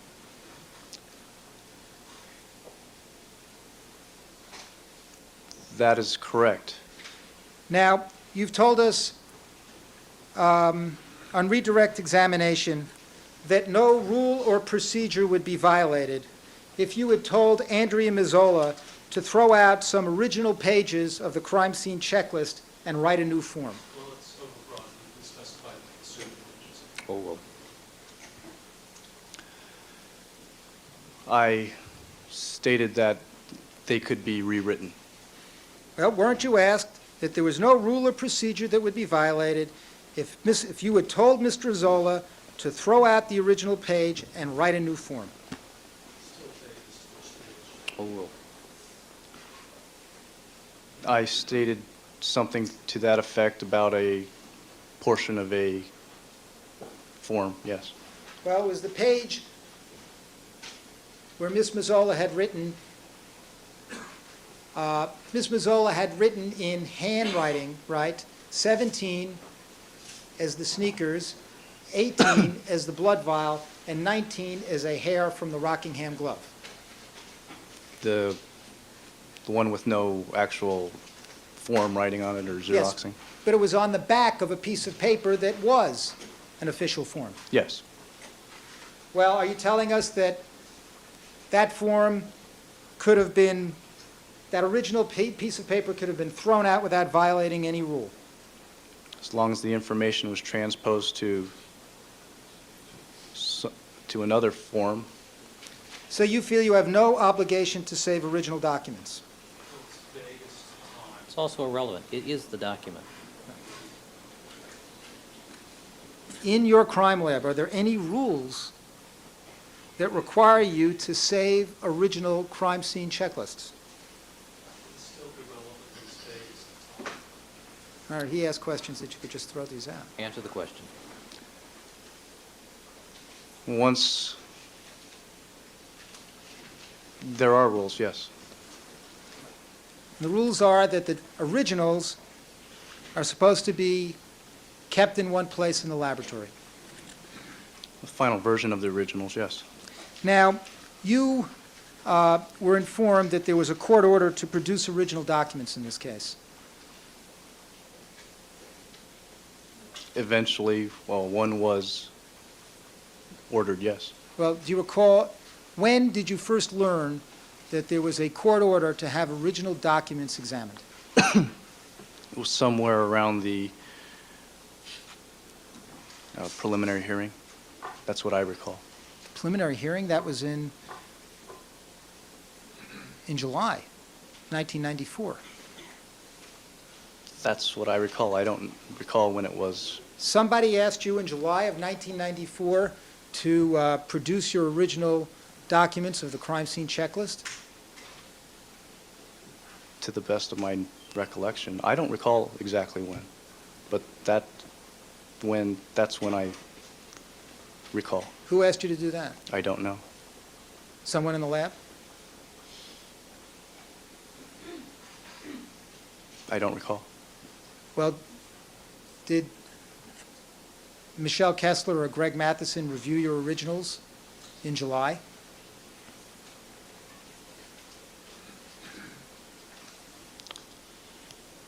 I don't recall when they reviewed my originals. Your Honor, I have Go ahead and finish. 15 minutes. Go ahead and finish. With 15 minutes? Be my guest. Thank you. Now, Madam Reporter?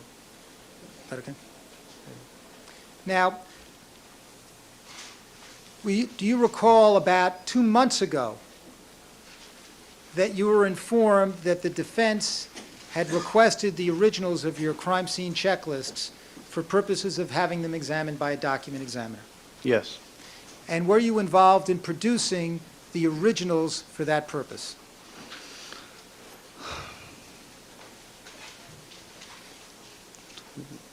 I was involved in some portion of it.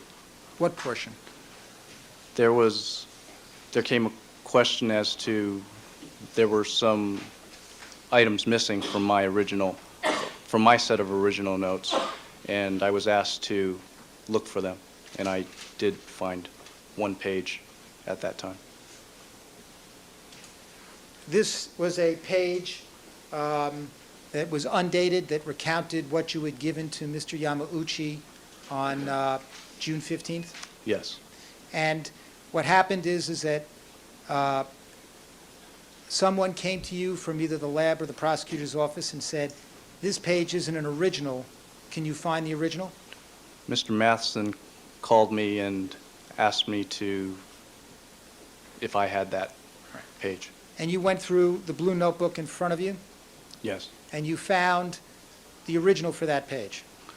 Yes.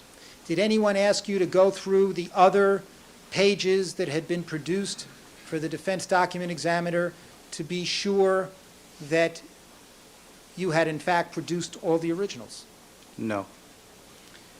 No one made that suggestion to you? No. Now,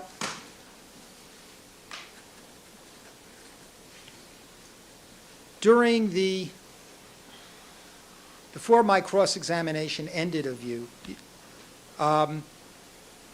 you had a conversation with the prosecutors about page 4 of that checklist. Before your... Page 4. Before my Before it ended? Yes, just at the time it ended. Rephrase. All right. There came a point when I asked you some questions and documents were distributed to the jury. Yes. All right. And there was a break and you spoke with prosecutors. Yes. And you went through your book. I'm not sure if I went through the book at that time or at a subsequent break. Well, before Mr. Goldberg got up and started asking you questions on redirect examination, had you gone through your book and identified at a page that you believed was the original of page 4? I do remember going through it prior to Mr. Goldberg's redirect. All right. And was there a conversation with prosecutors about this item that you'd come up with, this page 4? Yes. And was a decision made in your presence by the prosecutors? Sustain, calls for legal conclusion. Sustain.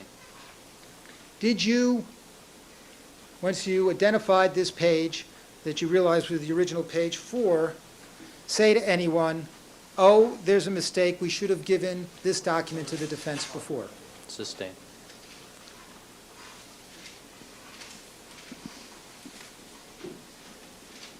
Just a few questions about the blanket. Maybe one. In your judgment, sir, is the only way to have secondary transfer of hairs, fibers, and cellular material from the blanket that was brought to the Bundy crime scene to waive it? Hairs, fibers, and cellular material compound. Overruled. Is that the only way Yeah. for it to transfer? Yeah. The most likely way is for it to have transfer through direct contact. Now, I'm now at 23137, line 16.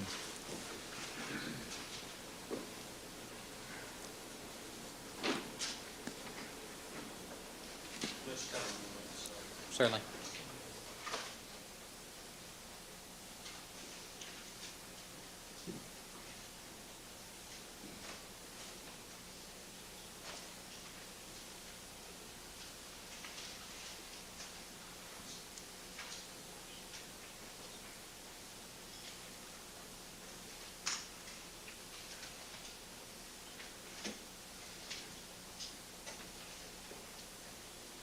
Which page, which, Line 16. 23, 127? No, 23137.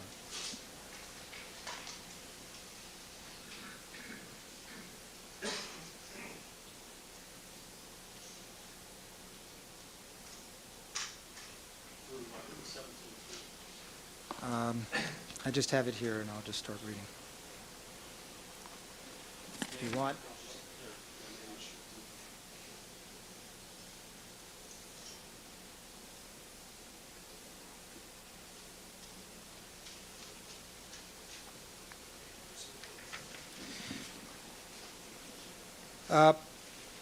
Ask this hypothetical question by Mr. Goldberg. Question. All right. Now, if hypothetically there were saliva from the defendant that had been dried on the white blanket, could that saliva somehow float down the entire crime scene and hit the rear gate and turn red? Answer, no. Question. All right. Would you expect that saliva or any biological material would contaminate the stains that you and Miss Mazzola had collected along the trail?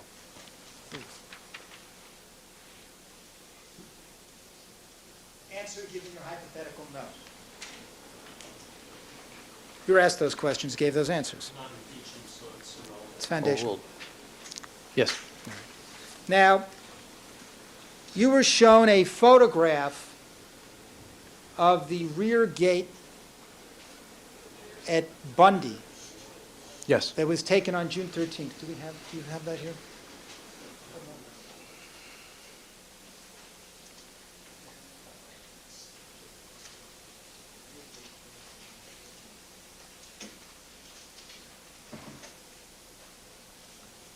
Let me see if I can find the exhibit number.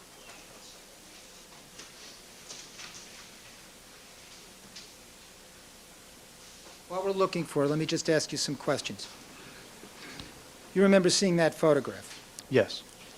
And there was a blood spot that you saw on July 3rd that was labeled 116. Yes. And you did not see that on the photograph, the blown-up photograph that was taken on June 13th. This is beyond the scope, Your Honor. Overruled. I did not see it. All right. And you cannot tell us from your own personal knowledge how 116 got there on July 3rd. Not from my personal knowledge, no. But you're certain it was not planted there by anybody. That calls for speculation, it's argumentative. Sustain. Are you aware, sir, that 1.9 milliliters, or 1/4 of the blood collected from Mr. Sustained. Simpson's blood Sustained, unaccounted for. assumes facts not in evidence, counsel. Not an appropriate question. The jury is to disregard the implication of that question. Proceed. Mr. Fung, you've been listening to the testimony at this trial. Certain portions of it, yes. You heard the opening statements. We're not cross-examining on that, counsel. Well, Your Honor, this is the last line, and if you want, I'll approach on it. It assumes facts that aren't in evidence, counsel. I'm not talking about evidence, I'm asking about his awareness of defense positions. Not as phrased. All right. Has it come to your attention that the defense alleges Yes, with court order.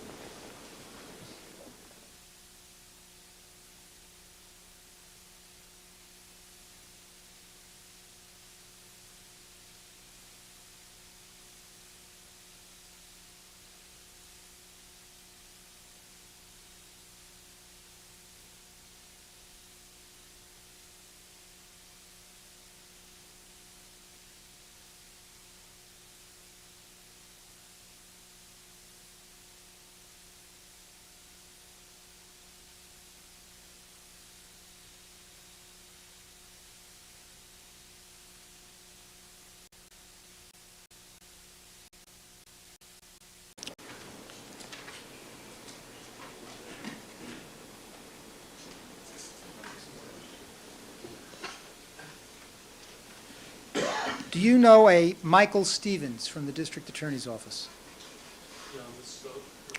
Overruled. I know someone named Mike, but I don't know if this is the person you're referring to. Tall guy with silver hair? Okay. Do I you think know I a who you're talking Dana about. Thompson from the District Attorney's Office? I've met Dana. You know Mr. Thompson to be a senior investigator in the District Attorney's Office. I only know he works for the DA's office. Has either of these gentlemen ever asked you any questions with respect to the handling of Mr. Simpson's blood vial? Overruled. No.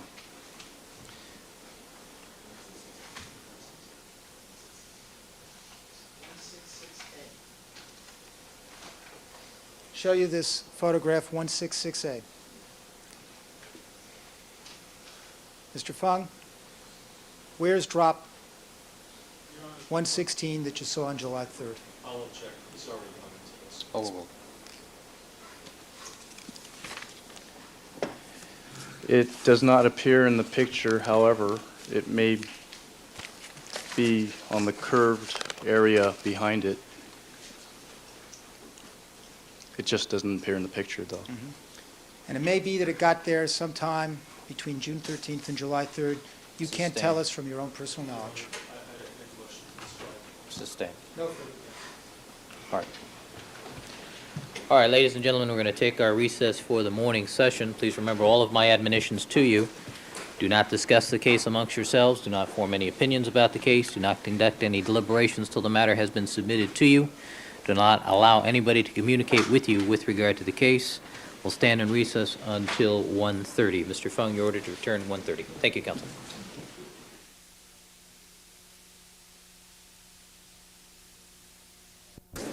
Mr. Dennis Fung is again on the witness stand. The defense has concluded their recross examination, and Mr. Goldberg, you may redirect. Good afternoon, Mr. Fung. Good afternoon. Ladies and gentlemen. Mr. Fung, do you remember being asked some questions on recross about a videotape that was taken at the time of the search warrant? Yes. And did you, in fact, have a chance to view that videotape? Yes. And you said that that was when? I viewed the videotape before I started my testimony here. Okay, so that videotape couldn't possibly have affected your testimony here, could have it, since you'd already seen it? Sustained. Sir, Rephrase the question. okay, did you ever consider changing or altering your testimony in any way based upon seeing that videotape? No. All right. Now, as to stain number 12, the one that was downstairs in the foyer, do you recall, sir, whether you collected the downstairs items in the afternoon of the 13th prior to the upstairs items?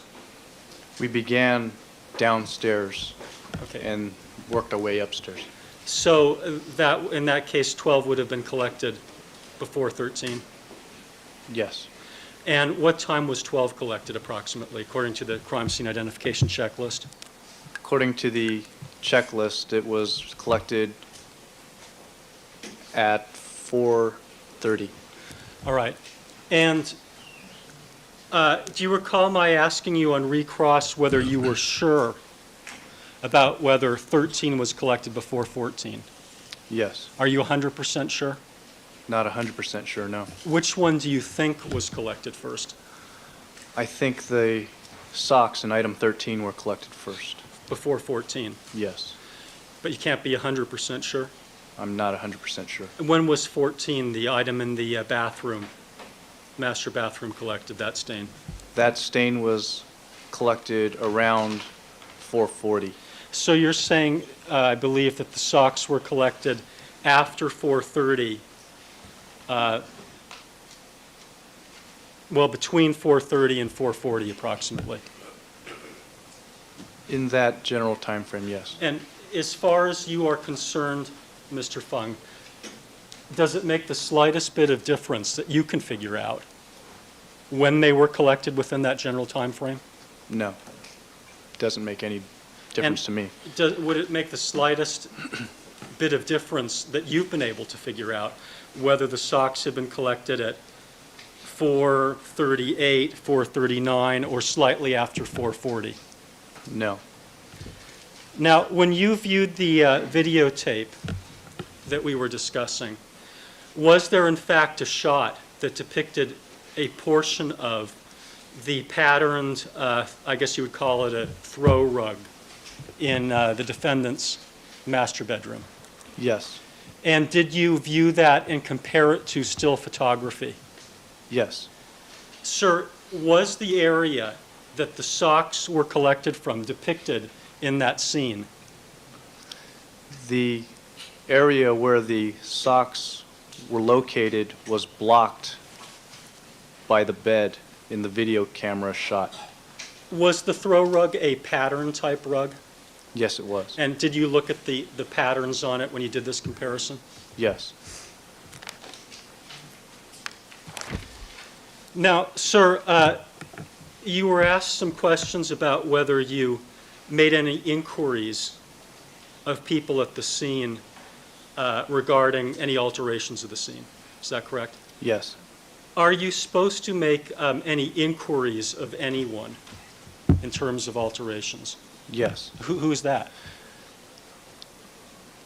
The, excuse me, the detective at the scene is who I make inquiries of. The investigating officer? Yes. Do you consider that to be a witness interview?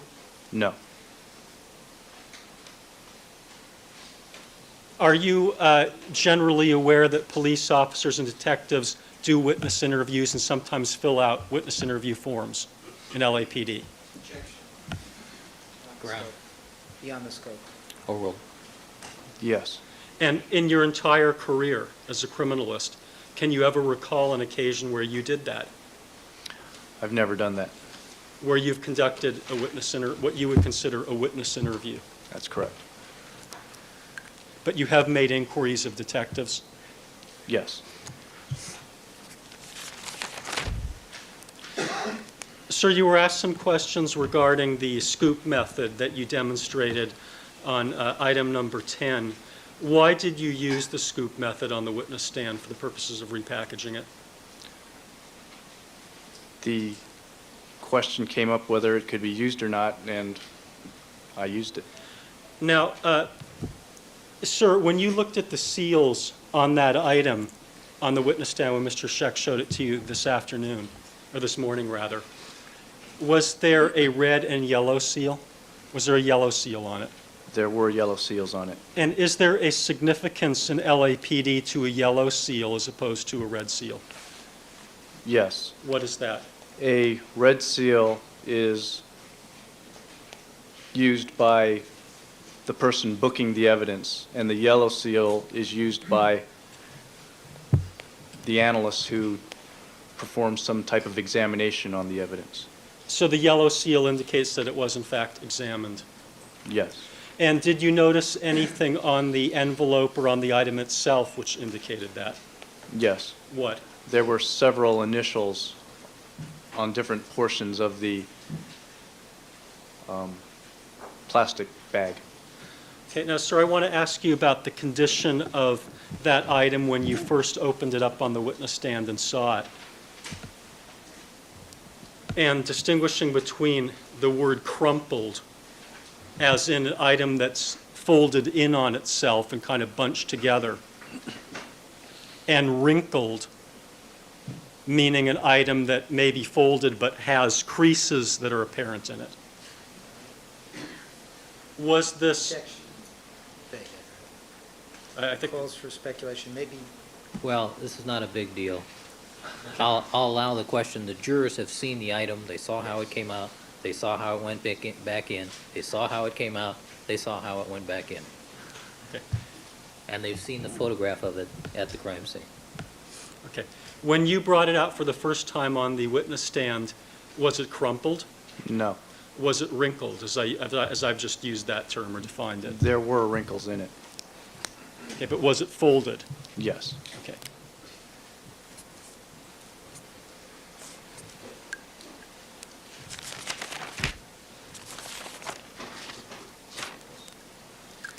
Your Honor, I'd like to read a portion from the from the trial transcript at page 22,971. A Right. portion of which was just read in and recrossed. All right, give Mr. Scheck.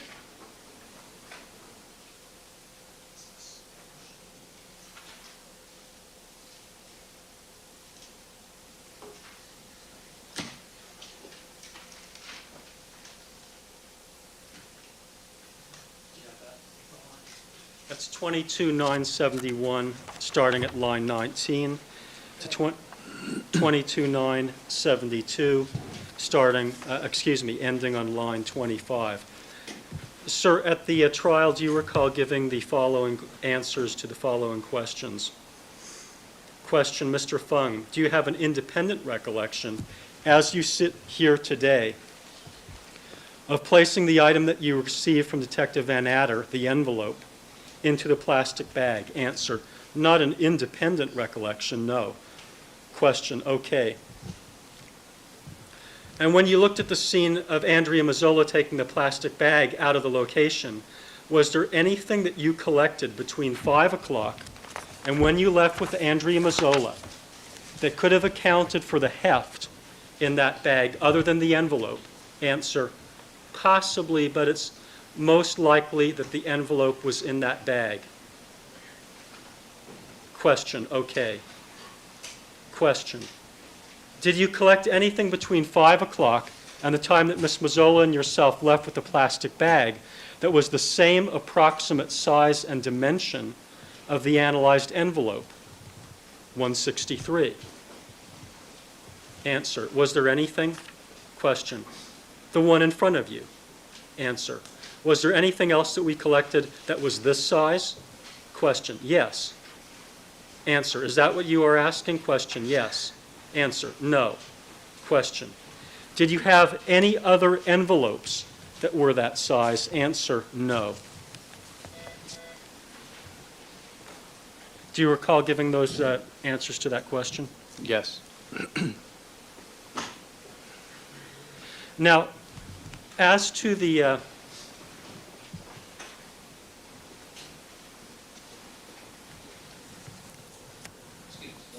yes.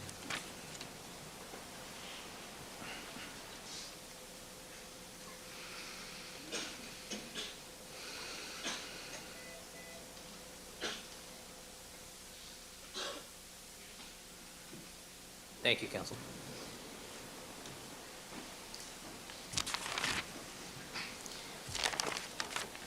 Now, sir, you were asked a number of questions about whether you've ever received any pressure from anyone from the DA's office to change your testimony in any way. Have you? Change my answers? Yes. No. And from anyone else, the crime lab or even disinterested parties? No. Now, sir, did you ever even consider the possibility of testifying that as to the rear gate stain, that you saw it on June the 13th? Grounds? I think this is, my apologies, let me hear the whole question. That was the whole question. Proceed. I never considered changing my answer that I had ever seen the stain on June 13th. Okay. And you were asked about mistakes, sir, and your willingness to own up to mistakes.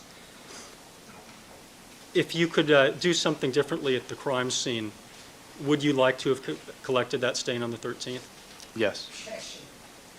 This states the testimony. His testimony assumes a Sustained. fact beyond this witness's Sustained. comments. Rephrase the question. Okay. Would have you liked to have inspected the gate more carefully? Yes. And, sir, did you ever consider changing your testimony or testifying that as you sat there on this witness stand that you had an independent recollection about putting the item that you received from Detective Van Adder into the bag, the plastic bag? I don't understand your question. Okay. Did you ever consider testifying, sir, that you could remember from your own independent recollection putting the analyzed evidence envelope containing the blood into the plastic bag? No.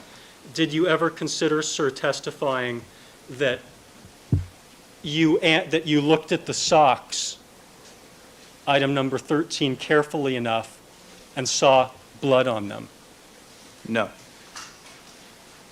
And did you ever consider testifying, sir, that you looked at the Bronco on June the 13th and saw red stains other than the one on the handle? No. Sir, when you were being cross-examined by Mr. Scheck, did you ever have difficulty understanding what he was getting at in his questions? Sometimes. And Oh. And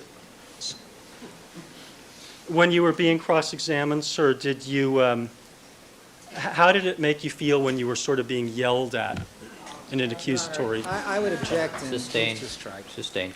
And if we have any more reaction from the audience, I'm going to clear the audience. Was there anything in the way that you were questioned, sir, that made it more difficult for you to understand the questions?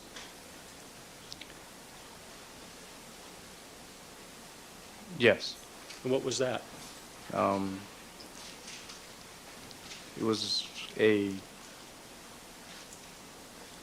aggressive questioning style. Okay. Did you find it easier to answer his questions this morning? Yes. Why? He was much less aggressive this morning.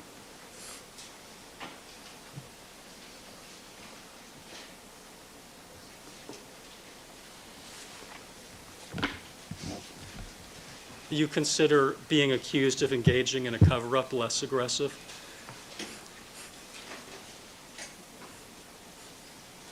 It was the manner, not the content.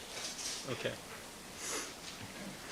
Now, sir, do you remember everything that you did, all of your activities on June the 13th of 1994? No. All right. Do you remember every conversation that you had with the detectives on June the 13th of 1994, No. or with other people? No. Do you remember all of the testimony that you gave over the last 8 days during the direct cross examinations? It's all a blur. Well, do you remember the question when you were shown the picture of the rear gate and Mr. Scheck said, "Where is it, Mr. Fung?" I remember that. Your Honor. I was just curious. Thank you. Thank you, Mr. Fung. Nothing further. Thank you. Mr. Scheck. Can we approach for just 1 minute before I start Sure. this?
Just a few questions, sir.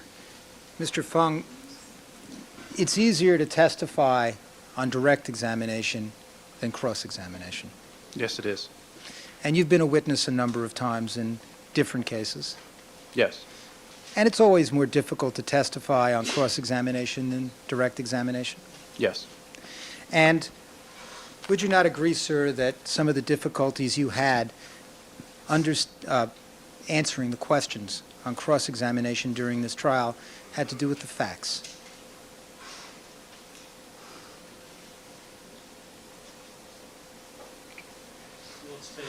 I don't. Sustain. Had to do with reports that you wrote. In what regard? Contradictions in the between your testimony and reports you wrote. I was prepared for the type of questions that Mr. Goldberg would ask, and the questions that you asked were surprise questions to me. So, of course, they would be more difficult for me to answer. Yes, and when you viewed some of the videotape, that surprised you too. Yes, some of it did. And when you were testifying about a number of events for which you didn't have an independent recollection, but you were going along with suggestions of testimony on direct, that was a problem too. Sustain. Did you ever have a problem when you were testifying because you were testifying to facts that you really didn't have an independent recollection about? Overruled. I tried the best I could to be truthful in my answers and honest. Now, Mr. Goldberg asked you about pressure from the district attorney's office, Yes. and your position is you never felt any pressure from them to testify in a certain way? They never gave me any pressure to change my answers. Well, did they make strong suggestions to you about what your answers should be? No. All rules. Have you ever spent 10 sessions, some of them as long as 5 hours, reviewing your testimony before you testify? Never. And could it be, sir, that in those sessions, as you reviewed all these facts and tried to get your testimony in a way that would please the prosecutors? I haven't heard the full question, but it sounds like it's going to be calling All for right. speculation. In these 10 sessions, you made your best efforts to work out testimony that the prosecutors would find satisfactory. Much of the testimony was my educating Mr. Goldberg as to our procedures and different type of circumstances that we undergo out at crime scenes. Well, in the course of your preparation, were other people from the lab involved? At certain portions, yes. Michelle Kessler? She was never present when I was speaking. Okay, chat. Now, at this point, we have reached a stopping point, and we'll continue this tomorrow. Thank you, Mary Cherry, for being here, and those watching, lurking, listening. And peace.